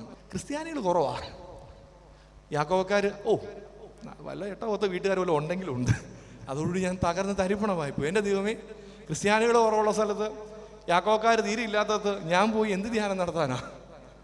ഇത് വല്ലാത്തൊരു കെണിയായി. ഓക്കെയൊക്കെ പറഞ്ഞ് ഞാൻ തിരിച്ചു പോകും. പിന്നെ എന്ത് ചെയ്ത് ഞാൻ അരമനയിലോട്ട് പോകത്തില്ല. സെൻറ്റ് ജോസഫിൽ ധ്യാനം എടുക്കാൻ ചെല്ലുമ്പോൾ അങ്ങ് പടിഞ്ഞാറ് വശം കൂടെ കയറി ആ അരമന ആ തിരുമേനി താമസിക്കുന്ന ഏരിയയിലോട്ട് പോകത്തില്ല. പടിഞ്ഞാറ് വശം വഴി കയറി ഇങ്ങനെ വന്നിട്ട് ധ്യാനമൊക്കെ നടത്തി. എൻ്റെ മോനെ ഇതൊക്കെ എഡിറ്റ് ചെയ്തിട്ട് നീ ലൈവ് വിടാവുള്ളേ, അല്ലേ? അടുത്ത ഞാൻ പറഞ്ഞു വന്നത് ധ്യാനം കഴിയുമ്പോൾ അതിൽ തന്നെ ഇറങ്ങിപ്പോ. ഇതാണ് അവസാനം ഒരു ദിവസം തിരുമേനി എനിക്ക് ക്ലിപ്പ് ഇട്ടു. എന്നിട്ട് പറഞ്ഞു ബാക്കി കാര്യങ്ങളൊക്കെ എങ്ങനെയാണ്. എന്നോട് പറഞ്ഞു, ഞാൻ തിരുമേനി ആളുകളില്ല അവിടെ ഒന്നും, യാക്കോബക്കാർ തീരെ ഇല്ല. അവിടെ പോയി നമ്മളൊരു ധ്യാനകേന്ദ്രം പണിതാൽ മുസ്ലിംസൊക്കെയാണ് കൂടുതൽ. നമ്മളമ്മമാരെ നമ്മളെടുത്ത് ഇൻ്റർ അടിക്കത്തേ ഉള്ളൂ. എന്ത് ചെയ്യും? എനിക്ക് വലിയ പ്രതീക്ഷയൊന്നുമില്ല. തിരുമേനി ഒന്നും സാരില്ല ചാ, ധൈര്യമായിട്ട് ഇറങ്ങിയോ, കാര്യം നടന്നോളൂ. ഞാൻ വന്നിരുന്ന് പ്രാർത്ഥിക്കാൻ തുടങ്ങി. എൻ്റെ പൊന്നു കർത്താവ്, എന്ത് ചെയ്യാനാ? ഇങ്ങനെ ഒരു കാട് പിടിച്ച സ്ഥലം ഇങ്ങോട്ട് വന്നിട്ട് അതിനകത്ത് മുഴുവൻ പാമ്പും ചെമ്പും ഒക്കെ അന്നേരം. ഇതാ എന്ത് ചെയ്യാൻ? ഈ സ്ഥലം കിട്ടിയിട്ട് എന്ത് അവിടെ എങ്ങനെ ആളെങ്ങനെ വരാനാ? ധ്യാനാന്ന് പറഞ്ഞാൽ ആള് കയറണ്ടേ അവിടെ? അങ്ങനെ വന്നിരുന്ന് പ്രാർത്ഥിക്കുന്ന സമയത്ത് കിട്ടിയ ഒരു തമ്പുരാൻ നൽകിയ ഒരു വചനമാണ് ഉൽപ്പത്തി പുസ്തകം 26-ാം അധ്യായം. പ്രിയപ്പെട്ടവരെ, അവിടെ ഇസഹാക്കിനെ കുറിച്ചാണ്, 16-ാം അധ്യായത്തിൽ കാണുന്നുണ്ട്. ഉൽപ്പത്തി പുസ്തകം 16-ാം അധ്യായത്തിൽ കാണുന്നുണ്ട്. ഇസഹാക്കിൻ്റെ ജീവിതത്തിൽ ഒരു സംഭവം വിവരിക്കുന്നുണ്ട്. എന്തെന്നറിയാമോ? ഇതാ ഇസഹാക്ക് ഗരാർ എന്ന് പറയുന്ന സ്ഥലത്ത് ആണ് അന്ന് താമസിച്ചുകൊണ്ടിരുന്നത്. അന്നത്തെ കാലഘട്ടത്തിലെ ഇന്നത്തെ പോലെ എസ്റ്റേറ്റോ ബംഗ്ലാവുകളോ ഒന്നുമല്ല അന്നത്തെ സമ്പത്ത്. ആടുമാടുകളാണ്. അവിടെ കൊടിയ വരൾച്ചയുണ്ടായി, കൊടിയതായ ക്ഷാമം ഉണ്ടായി, ജലക്ഷാമം ഉണ്ടായി. ഒരു നിവൃത്തിയുമില്ല. മനുഷ്യന് പോലും വെള്ളം കുടിക്കാൻ കിട്ടാത്ത അവസ്ഥയാണ് അവിടെ ഉള്ളത്. ഒരു നിവൃത്തിയില്ല. ആടുമാടുകൾ ഇതാ വെള്ളം കിട്ടാതെ ഇതാ തൊണ്ട വരണ്ട് തൊണ്ട പൊട്ടി മരിച്ചു ചത്തുപൊക്കൊണ്ടിരിക്കുന്ന സാഹചര്യം കണ്ട ഇസഹാക്കിന് വലിയ വേദനയായി. ഇങ്ങനെ പോയാൽ താൻ ഏതാനും ദിവസങ്ങൾക്കകം പരമദരിദ്രനായിട്ട് തീരും. താനും ഇവിടെ കിടന്ന് മരിക്കത്തേയുള്ളൂ, തൻ്റെ കുടുംബവും പട്ടുപോകത്തേയുള്ളൂ. എന്ത് ചെയ്യണം എന്നറിയത്തില്ല. ഇസഹാക്ക് രാത്രി തിരിഞ്ഞും മറിഞ്ഞും കടന്നു.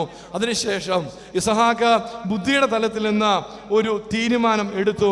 ഒരു കാര്യം ചെയ്യാം, തൊട്ട് അടുത്ത് ഈജിപ്തുണ്ട്, ഈജിപ്തിലേക്ക് പലായനം ചെയ്യാം. അവിടെ നൈൽ നദിയുണ്ട്. നൈൽ നദി ഇപ്പോഴും സമൃദ്ധമായിട്ട് നിറഞ്ഞ് കവിഞ്ഞ് ഒഴുകിക്കൊണ്ടിരിക്കുകയാണല്ലോ. അവിടെ പോകാം. അവിടെ ചെന്ന് ആടുമാടുകളുമായിട്ട് സുഖമായിട്ട് സുഭിക്ഷമായിട്ട് ജീവിക്കാം.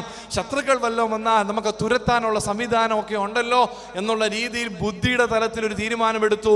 അങ്ങനെ സന്തോഷത്തോടെ ഇസഹാക്ക് കിടന്നുറങ്ങി. നാളെ തന്നെ ഈജിപ്തിലേക്ക് പലായനം ചെയ്യണം, നൈൽ നദിയുടെ തീരത്തേക്ക് പലായനം ചെയ്യണം. പോകാൻ തീരുമാനിച്ച് കിടക്കുമ്പോൾ ഇസഹാക്കിനോട് ദൈവം പറയുകയാണ്, ഇസഹാക്കേ, നീ ഇവിടെ തന്നെ നിൽക്കണം, ഇവിടെ തന്നെ നീ കൃഷി ഇറക്കണം, ഇവിടെ തന്നെ നീ അധ്വാനിക്കണം. നീ ഈജിപ്തിലേക്ക്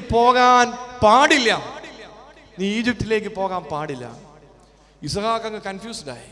പക്ഷെ ദൈവത്തിൻ്റെ തീരുമാനം, വചനം, ആ ദർശനം ദൈവ പദ്ധതിയായിട്ട് എടുത്ത് ഈ മനുഷ്യൻ ഈ കൊടിയോ വരൾച്ചയുടെ സമയത്തും ഇവിടെ തന്നെ നിന്നു. സംഭവിച്ചത് പിന്നീട് ആടുമാടുകളൊന്നും മരിച്ചു പോയിട്ടില്ല. കൃഷി ഇറക്കി, ഉണങ്ങി വരണ്ട് കിടക്കുക ഭൂമി. അവിടെ കർത്താവ് പറഞ്ഞു കേട്ട് കൃഷി ഇറക്കി. സംഭവിച്ചത് എന്താണെന്ന് പ്രിയപ്പെട്ടവരെ, നമ്മൾ 12-ാം വാക്യത്തിൽ നമ്മളിങ്ങനെ വായിക്കുന്നുണ്ട്.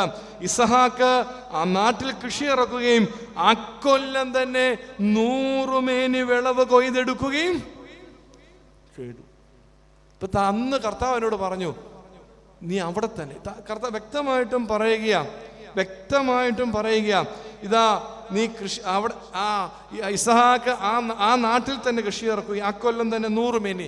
അതായത് ഈജിപ്തിന്റെ സമൃദ്ധിയിൽ ജീവിച്ച മനുഷ്യര് 30-60 മേനി കൊയ്തപ്പോൾ 100 മേനി ഇസഹാക്ക് കൊയ്തു. അപ്പോ ദൈവത്തിന്റെ ആലോചനയ്ക്ക് വിടുക. ഞാൻ അങ്ങനെയാണ് ഈ പൊൻകുന്ന് ഏറ്റെടുക്കുന്നത്. ഇപ്പോൾ അവിടെ സത്യം പറഞ്ഞാൽ ഇന്നലെയൊക്കെ ചെന്നപ്പോൾ ഞാൻ അങ്ങ് അത്ഭുതപ്പെട്ടു പോയി. പള്ളി നിറച്ചും മുറ്റം നിറച്ചും ജനമാ. ഇതൊക്കെ എവിടുന്ന് വരുന്നതെന്ന് ചോദിച്ചാൽ എനിക്കറിയത്തില്ല. സത്യം ഇന്നലെയും ധ്യാനം ഉണ്ടായി. അവിടെ ചെന്നപ്പോൾ ഞാൻ ഇവിടുത്തെ എല്ലാം കഴിഞ്ഞ് ഞാൻ 11 മണി എപ്പോഴാണ് നമ്മുടെ ഇടവക്കാരും കുറേ എണ്ണം അവിടെ ഉണ്ടായിരുന്നു. പ്രിയപ്പെട്ടവർ 11 മണിയപ്പം പള്ളി നിറഞ്ഞ് കുഞ്ഞാളാ, സൈലും ഒക്കെ ആളാ, മറ്റേ ഒരു ടാർപോളിലൊക്കെ കെട്ടി കുറേ പേര് വെളിയിലൊക്കെ ഇരിക്കുന്നു. ഞാൻ ആലോചിച്ചു ഇതൊക്കെ എവിടെ നിന്ന് വന്ന ജനമാ. അപ്പം ഞാൻ മനസ്സിലാക്കി, പ്രിയപ്പെട്ടവരെ, ആളുകളും സൗകര്യമുള്ളിടത്തേക്കല്ല ഞാൻ പോകേണ്ടത്, ദൈവം പ്രവർത്തിക്കുന്നിടത്തേക്കാണ് പോകേണ്ടത്.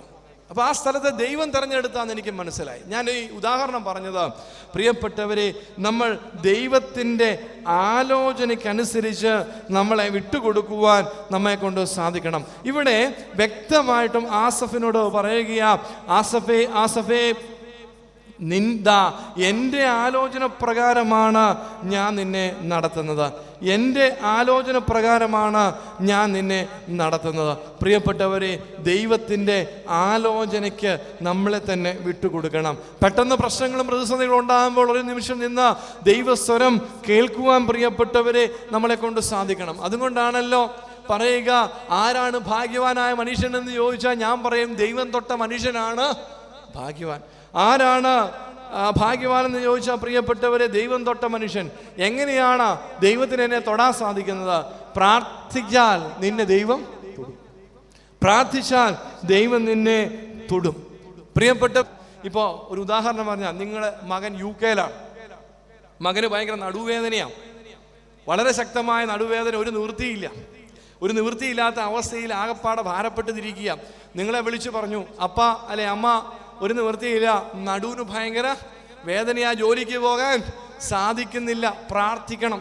പ്രിയപ്പെട്ടവരെ, നിങ്ങൾ അവർക്ക് വേണ്ടി മുഴങ്കാലം മടക്കി പ്രാർത്ഥിക്കുമ്പോൾ നിങ്ങളുടെ കൈയുടെ നീളം എങ്ങനെയാണെന്നറിയാമോ?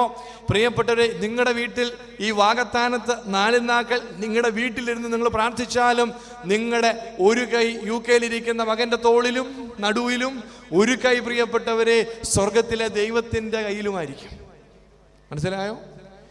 ഒരു കൈ UK-ലെ നടുവേദനയായിട്ടിരിക്കുന്ന മകൻ്റെ നടുവിനും, ഒരു കൈ പ്രിയപ്പെട്ടവരെ സ്വർഗത്തിലെ ദൈവത്തിൻ്റെ കയ്യിലുമായിരിക്കും. അതുകൊണ്ടാണ് പറഞ്ഞേ, പ്രാർത്ഥിക്കുന്നവൻ്റെ കൈക്ക് നീളം കൂടും.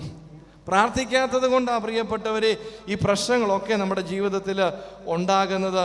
അപ്പോൾ നമ്മളൊരു സത്യം മനസ്സിൽ ആക്കുക, മുഴങ്കാലമടക്കി പ്രാർത്ഥിച്ച് ദൈവത്തിൻ്റെ ആലോചന ചോദിക്കുവാൻ ദൈവം നമ്മളെ വിളിക്കുകയാണ്. പ്രിയപ്പെട്ടവരെ, നീ കണ്ണുനീരോടെ കണ്ണടച്ചാൽ കണ്ണ് തുറക്കുന്ന ഒരു ദൈവമുണ്ട്. നീ കണ്ണുനീരോടെ നീ കണ്ണടയ്ക്കുമ്പോൾ കണ്ണ് തുറന്ന് നിന്നെ നോക്കുന്ന ഒരു ദൈവമുണ്ട്. നീ കണ്ണുനീരോടെ കൈകൂപ്പുമ്പോൾ നിന്റെ നേരെ കൈ നീട്ടിത്തരുന്ന ഒരു ദൈവമുണ്ട്. നിന്റെ കണ്ണ് നിറയുമ്പോൾ സ്വർഗത്തിൽ നിന്ന് അനുഗ്രഹത്തിൻ്റെ മഴ പെയ്യിക്കുന്ന ഒരു ദൈവമുണ്ട്. അതുകൊണ്ട് ആസഫ് പറഞ്ഞേ, ഞാൻ പൊട്ടനാ, അയ്യോ ഞാനൊരു പൊട്ടനാ, ഇതൊന്നും ഞാൻ മനസ്സിലാക്കിയില്ല, ഞാനൊരു പൊട്ടനായി പോയല്ലോ. പ്രിയപ്പെട്ടവരെ, വീണ്ടും പറയട്ടെ, നീ കണ്ണടച്ചാൽ, കണ്ണുനീരോടെ നീ ദൈവതിരുസന്നിധിയിൽ കണ്ണടയ്ക്കുമ്പോൾ ഇതാ നിന്റെ നേരെ കണ്ണു തുറഞ്ഞു പിടിച്ചിരിക്കുന്ന ഒരു ദൈവമുണ്ട്. കണ്ണുനീരോടെ നീ കൈ കൂപ്പുമ്പോൾ നിന്റെ നേരെ കൈ നീട്ടിത്തരുന്ന ഒരു ദൈവമുണ്ട്. നീ ഇവിടെ വന്ന് കണ്ണുനീരൊഴുക്കുമ്പോൾ നിന്റെ മേൽ, നിന്റെ കുടുംബത്തിന്മേൽ, നിന്റെ തലമുറയുടെ മേൽ ഇതാ അനുഗ്രഹത്തിന്റെ ഒരു മഴ തന്നെ പെയ്യിക്കുന്ന ദൈവമുണ്ട്. അതുകൊണ്ട് ആസഫിനോട് പറഞ്ഞതുപോലെ ദൈവം നമ്മളോട് പറയുക, നീ എൻ്റെ ആലോചന പ്രകാരം. രണ്ടാമതായിട്ട് നമ്മൾ കണ്ടു, ദൈവം തൻ്റെ ആലോചന പ്രകാരം നമ്മളെ നടത്തുന്നു. ആസഫിനോട് പറയുക. നാലാമതായിട്ട് പറഞ്ഞു, ഈ സഹനങ്ങളെല്ലാം ഉണ്ടല്ലോ, മഹത്വത്തിലേക്ക് കയറുവാനുള്ള കുറുക്കുവഴിയാണ് ആസഫേ. ഈ സഹനങ്ങളൊക്കെ മഹത്വത്തിലേക്ക് കയറുവാനുള്ള കുറുക്കുവഴിയാണ്. ഇപ്പൊ നിങ്ങളുടെ അയലോക്കംകാരൻ നിങ്ങൾക്ക് ഭയങ്കര ശല്യാന്ന് വെച്ചു, നിരന്തരം ഉപദ്രവിച്ചുകൊണ്ടിരിക്കുക, വേസ്റ്റൊക്കെ നമ്മുടെ പറമ്പിലേക്ക് ഇടുന്നു, അല്ലെങ്കിൽ അതിര് മാന്തുന്നു, എന്തെങ്കിലുമൊക്കെ ആയിക്കോട്ടെ, ഇങ്ങനെ കുറേ പ്രശ്നങ്ങളൊക്കെ നിങ്ങളുണ്ട്. നിങ്ങൾക്ക് എന്നും ഒരു തലവേദനയാണ്. ആര്? അയലോക്കംകാരന്. പ്രിയപ്പെട്ടവരെ, നിങ്ങളുടെ അയലോക്കംകാരൻ നിങ്ങൾക്കൊരു തലവേദനയാണെന്ന് വിചാരിച്ചു. ഇത് ഇവിടുന്ന് എങ്ങോട്ടെങ്കിലും വിറ്റിട്ട് പോയാലോ എന്ന് നിങ്ങൾ പലപ്പോഴും ആലോചിച്ചിട്ടുണ്ട്. വീട് എന്നാ വിറ്റിട്ട് എതിലെങ്കിലും പോകാം, ഇവരൊന്നും ഇല്ലാത്ത വല്ല സ്ഥലത്തേക്കും പോയാലോ എന്ന് നിങ്ങൾ ആലോചിക്കുന്നു. പക്ഷെ ഞാനിപ്പോൾ ഒരു രഹസ്യം പറയാം. മരിച്ചു കഴിഞ്ഞാൽ സ്വർഗത്തിൽ ചെന്ന് കഴിയുമ്പോൾ നിങ്ങൾ ആദ്യം അന്വേഷിക്കുന്ന ആരായിരിക്കും അറിയോ? നിങ്ങളുടെ അപ്പനെയോ നിങ്ങളുടെ അമ്മയോ കെട്ടിയോനെയോ മക്കളെയോ ഒന്നും അല്ല, ആ അയലോക്കംകാരനായിരിക്കും. കാര്യം അവനാണ് നിങ്ങളെ ഈ സ്വർഗത്തിൽ എത്തിച്ചത്. സഹിച്ച് സഹിച്ച് സഹിച്ച് നിങ്ങൾ ഈ സ്വർഗത്തിലെത്താൻ കാരണക്കാരൻ ആരാണ്? അപ്പം അങ്ങനെയാണെങ്കിൽ ഇവിടെ ഇരിക്കുന്ന പലരും കടപ്പെട്ടിട്ടുള്ളത് അമ്മായിമ്മമാരോടൊക്കെയാണ്. സത്യം. കാരണം നിങ്ങൾ സ്വർഗത്തിലൊരു മൂലയിലെങ്കിലും ഒരു സൈഡിലെങ്കിലും നിങ്ങൾക്ക് സീറ്റ് കിട്ടാൻ കാരണം ആരാ? മിണ്ടുന്നില്ല. പ്രിയപ്പെട്ടവരെ, അപ്പോൾ ഇങ്ങനെയുള്ള സഹനങ്ങൾ ഇത് നമ്മൾ സഹിച്ചു വെക്കത്തുള്ളൂ. ഈ സഹനം മഹത്വത്തിലേക്കുള്ള കുറുക്കു വഴിയാ. സ്തേഫാനോസ് ഇത്ര വലിയ പക്ഷേ പള്ളി നടത്തിയൊക്കെ ഞാൻ വല്ല സ്വർഗത്തിൽ പോയാലേ ഉള്ളൂ. പ്രിയപ്പെട്ടവരെ, അപ്പൊ ഞാൻ പറഞ്ഞു വന്നത് സഹനങ്ങൾ മഹത്വത്തിലേക്കുള്ള കുറുക്കു വഴിയാണ്. അപ്പോ 4 ചിന്തകൾ. 1, ആസഫേ ഞാൻ നിന്റെ കൂടെ ഉണ്ട്. 2, നിന്റെ വലങ്കൈക്ക് ഞാൻ പിടിച്ചിട്ടുണ്ട്. 3, എൻ്റെ ആലോചന പ്രകാരം ആസഫേ ഞാൻ നിന്നെ നടത്തുന്നു. 4, നീ അനുഭവിക്കുന്ന വേദനകളും ഭാരങ്ങളും പ്രയാസങ്ങളും ഈ തകർച്ചകളും ഒക്കെ നിനക്ക് നിത്യതയിൽ നിനക്ക് സ്വർഗത്തിലൊരു സീറ്റ് കിട്ടാൻ പ്രാപ്തമാണ്. അതുകൊണ്ട് പ്രിയപ്പെട്ടവരെ, സഹനങ്ങളെയൊക്കെ ഇങ്ങനെ സ്വീകരിച്ചു. അതുകൊണ്ടാണ് വലിയമാർ ബസേലിയോസ് ബാവ കുർബാന എല്ലാം നേരത്ത് ബാവെ അന്നത്തെ ഈ സഹനങ്ങൾ ഈ ജനമൊക്കെ ഒരു ടൈപ്പാണേ. അപ്പോൾ ബാവയോടൊക്കെ ഒരുപാട് എതിർപ്പുണ്ട്. അന്ന് പല രീതിയിലുള്ള ഈ എന്താ പറയുക, ഈ വേദവിപരീതങ്ങളൊക്കെ ഉണ്ട്. ഒരു സഹനവും കിട്ടിയില്ലെങ്കിൽ ബാവ പറയും അകത്തിരിക്കുന്ന ആ കാപ്പ ഇങ്ങ് എടുത്തുകൊണ്ട് പോരും. അന്ന് വേദനകളോ ചീത്തയൊന്നും ഇല്ലെങ്കിൽ കുർബാനയ്ക്ക് മുമ്പ് പ്രത്യേകിച്ച് വിഷമിപ്പിക്കുന്ന കാര്യങ്ങളോ വേദനകളോ സഹനങ്ങളോ ഒന്നും ഇല്ലെങ്കിൽ ബാവ പറയും അകത്തിരിക്കുന്ന കാപ്പ ഇങ്ങ് എടുത്തുകൊണ്ട് പോരാൻ പറയും. അകത്തിരിക്കുന്ന കാപ്പ ഷമ്മാശന്മാർ കൊണ്ടുവരുമ്പോൾ അതിനകത്ത് മുഴുവൻ കാരമുള്ളു പോലത്തെ മുള്ളാന്നാ പറയാം. കാരമുള്ളു പോലത്തെ മുള്ള ഈ കാപ്പ ഇങ്ങോട്ട് ഈ കുർബാന കഴിഞ്ഞിങ്ങ് പറിച്ചെടുക്കുമ്പോൾ പുറം മുഴുവൻ ചോരെ കുളിച്ച് ആ വാവടെ നിന്നെന്നാണ് പറയുക. അപ്പോൾ സഹനം മഹത്വത്തിലേക്കുള്ള നിത്യതയിലേക്കുള്ള കുറുക്കു വഴിയാ. പിതാക്കന്മാർ കാണിച്ചു തന്നൊരു മാതൃകയാ സഹനം നല്ലത്. അതുകൊണ്ടാണല്ലോ ശമോൻ ദസ്തോനോ എന്ന് പറഞ്ഞ വിശുദ്ധൻ നേരെ ഒരു തൂണ് ഒക്കെ ഉണ്ടാക്കാനും. അതുകൊണ്ട് വേദനകളോടുകൂടി കടന്നു വന്നിട്ടുള്ളവരോട് ദൈവത്തിന്റെ ആത്മാവ് പറഞ്ഞു, എന്ത് പറഞ്ഞു? നിന്റെ കൂടെ ദൈവം ഞാൻ ഉണ്ട്, നിന്റെ വലം കൈക്ക് ഞാൻ പിടിച്ചിട്ടുണ്ട്, എൻ്റെ ആലോചന പ്രകാരം ഞാൻ നിന്നെ നടത്തുന്നു. നിന്റെ ഈ വേദനകളും ഈ സഹനങ്ങളും ഈ തകർച്ചകളും എല്ലാം മഹത്വത്തിലേക്കുള്ള കുറുക്കു വഴിയാണ്. നമുക്കെല്ലാവർക്കും എഴുന്നേക്കാം.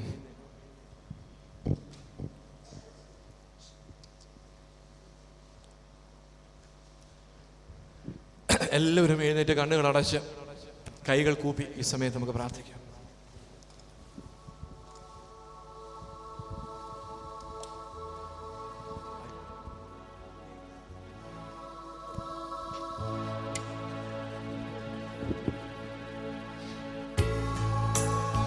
എല്ലാവരും കണ്ണുകൾ അടയ്ക്കാം. ഞാൻ പറഞ്ഞു, നീ കണ്ണടയ്ക്കുമ്പോൾ നിന്റെ നേരെ തമ്പുരാന്റെ കണ്ണ് തുറന്നിരിപ്പുണ്ട്. നീ കൈകൂപ്പുമ്പോൾ നിന്റെ നേരെ തമ്പുരാൻ കൈ നീട്ടിയിട്ടുണ്ട്. നീ ഇന്നിവിടെ കണ്ണുനീരൊഴുക്കുമ്പോൾ അനുഗ്രഹത്തിന്റെ മഴ നിന്റെ മേൽ, നിന്റെ കുടുംബത്തിന്മേൽ ഇന്ന് പൊഴിയും. കണ്ണുനീരോടെ പ്രാർത്ഥിക്കും.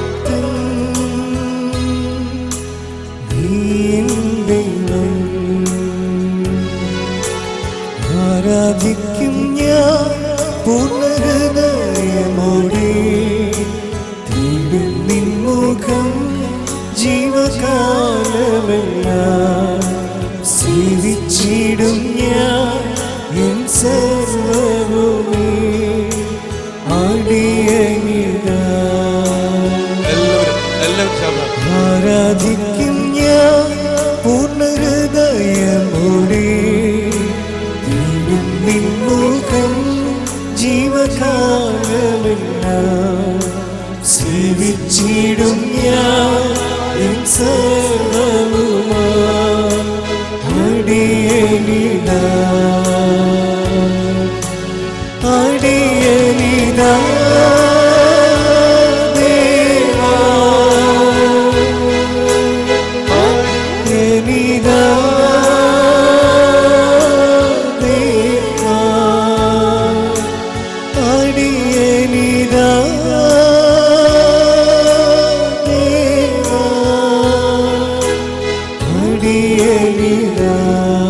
ഒരിക്കൽ കൂടി എല്ലാവരും ചേർന്ന് പാടാമോ?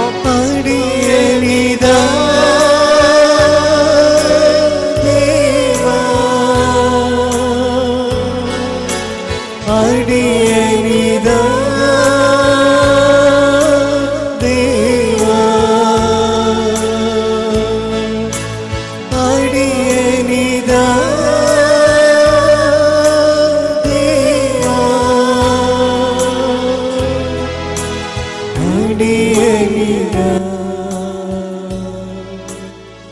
യോസേഫ് തൻ്റെ മരണത്തിന് തൊട്ടു മുമ്പ് ഒരു തരത്തിൽ കഷ്ടപ്പെട്ട് എഴുന്നേറ്റ് തൻ്റെ ഊന്നുവടി എടുത്ത് പിടിച്ച് ദൈവത്തെ ആരാധിച്ചു എന്ന് വചനം പറയും. ഈ സമയം ഹൃദയം തുറന്ന് നമുക്ക് ദൈവത്തെ ആരാധിക്കാം. എല്ലാവരും ചേർന്ന് ഒരിക്കൽ കൂടി പാടാമോ? അടിയനിതാ ദേവാ, കർത്താവേ എന്നെ തന്നെ ഞാൻ പൂർണ്ണമായിട്ട് സമർപ്പിക്കുന്നു. എന്റെ കുടുംബത്തെ സമർപ്പിക്കുന്നു. എന്റെ ജീവിത പങ്കാളിയെ സമർപ്പിക്കുന്നു. എന്റെ മക്കളെ സമർപ്പിക്കുന്നു. എന്റെ മാതാപിതാക്കളെ സമർപ്പിക്കുന്നു. എന്റെ സഹോദരങ്ങളെ സമർപ്പിക്കുന്നു. എന്റെ ഭവനത്തെ സമർപ്പിക്കുന്നു. എന്റെ ബിസിനസ് മേഖലകളെ സമർപ്പിക്കുന്നു.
പരിപൂർണമായിട്ട് ദൈവകരങ്ങളിലേക്ക് ഈ നിമിഷങ്ങളിൽ സമർപ്പിച്ച് പ്രാർത്ഥിക്കാം.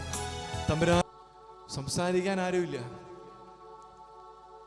ഒരു മനുഷ്യൻ പോലും ആ ചുറ്റുവട്ടത്തൊന്നുമില്ല. കഠിനമായ ഏകാന്തതയുടെ മധ്യേ യോഹന്നാൻ എന്ന് പറയുന്ന വൃദ്ധനായ മനുഷ്യൻ പൊട്ടിക്കരയുമ്പോൾ അറകപ്പെട്ട കുഞ്ഞാട് കർത്താവ് പ്രത്യക്ഷപ്പെട്ട് പറഞ്ഞു, യോഹന്നാനേ, ഞാൻ നിന്റെ കൂടെയുണ്ട്. ആസഫിനോട് ദൈവം പറഞ്ഞു, ആസഫേ, ഞാൻ നിന്റെ കൂടെയുണ്ട്. എല്ലാ മക്കളും പൂർണ്ണമായിട്ട് വിശ്വസിക്കുക, ദൈവം നിങ്ങളുടെ കൂടെയുണ്ട്. ദൈവം നിങ്ങളുടെ കൂടെയുണ്ട്. അത്ഭുതകരമായിട്ട് നിങ്ങളെ വലങ്കൈക്ക് പിടിച്ച് നടത്തുന്ന ദൈവം നിങ്ങളുടെ കൂടെയുണ്ട്. ദൈവം നമ്മളോട് സംസാരിക്കുക, നീ എന്റേതാണ്. നീ എന്തിനാ ഭാരപ്പെടുക? നീ എന്റേതല്ലേ? ഈ സമയം കണ്ണുനീരോടെ നമുക്ക് ദൈവദിവസത്തെ പ്രാർത്ഥിക്കാം. തമ്പുരാനെ, എന്നെ തന്നെ പൂർണ്ണമായിട്ടും നിന്റെ കരങ്ങളിലേക്ക് സമർപ്പിച്ച് പ്രാർത്ഥിക്കുകയാണ്. കർത്താവേ, ഈ സമയം അപ്പോസ്തല പ്രവർത്തനം 19:9-6, അപ്പോസ്തല പ്രവർത്തനം 15:8, അപ്പോസ്തല പ്രവർത്തികൾ 11:15, 10:44 ഇവരുടെ എല്ലാം ഈ നിമിഷങ്ങളിൽ പരിശുദ്ധാത്മാവിന്റെ പ്രത്യേകമായ വ്യാപാരം ഞങ്ങളുടെ ഇടയിൽ ഉണ്ടാവേണ്ടി പ്രാർത്ഥിക്കുന്നു. ഈ സമയം വിശുദ്ധന്മാരുടെ സൈന്യം നമുക്ക് വേണ്ടി ആ സ്വർഗീയ ത്രോണോസിങ്ങൾ മുട്ടുകുത്തുന്ന ഈ നിമിഷങ്ങളിൽ എല്ലാവരും കണ്ണുനീരോടെ യാചിക്കും, കണ്ണുനീരോടെ യാചിക്കും. പരാജയപ്പെട്ട് മനം തകർന്ന് നിൽക്കുന്ന മക്കൾ ഇവിടെയുണ്ട്. ഈ മക്കളെല്ലാം നിരവധി പ്രാർത്ഥനാ വിഷയങ്ങൾ അങ്ങനെ ലഭിച്ചിട്ടുണ്ട്. ആ മക്കളെല്ലാം തമ്പുരാൻ ഇപ്പൊ തൊടട്ടെ. ജ്ഞാനത്തിന്റെ പുസ്തകം 6-ാം അധ്യായത്തിലൂടെ ദൈവിക ജ്ഞാനം കൊണ്ട് ആ മക്കളെല്ലാം തമ്പുരാൻ നിറകട്ടെ. കുടുംബത്തിൽ നിലനിൽക്കുന്ന എല്ലാ ഭിന്നതകളും യൂദ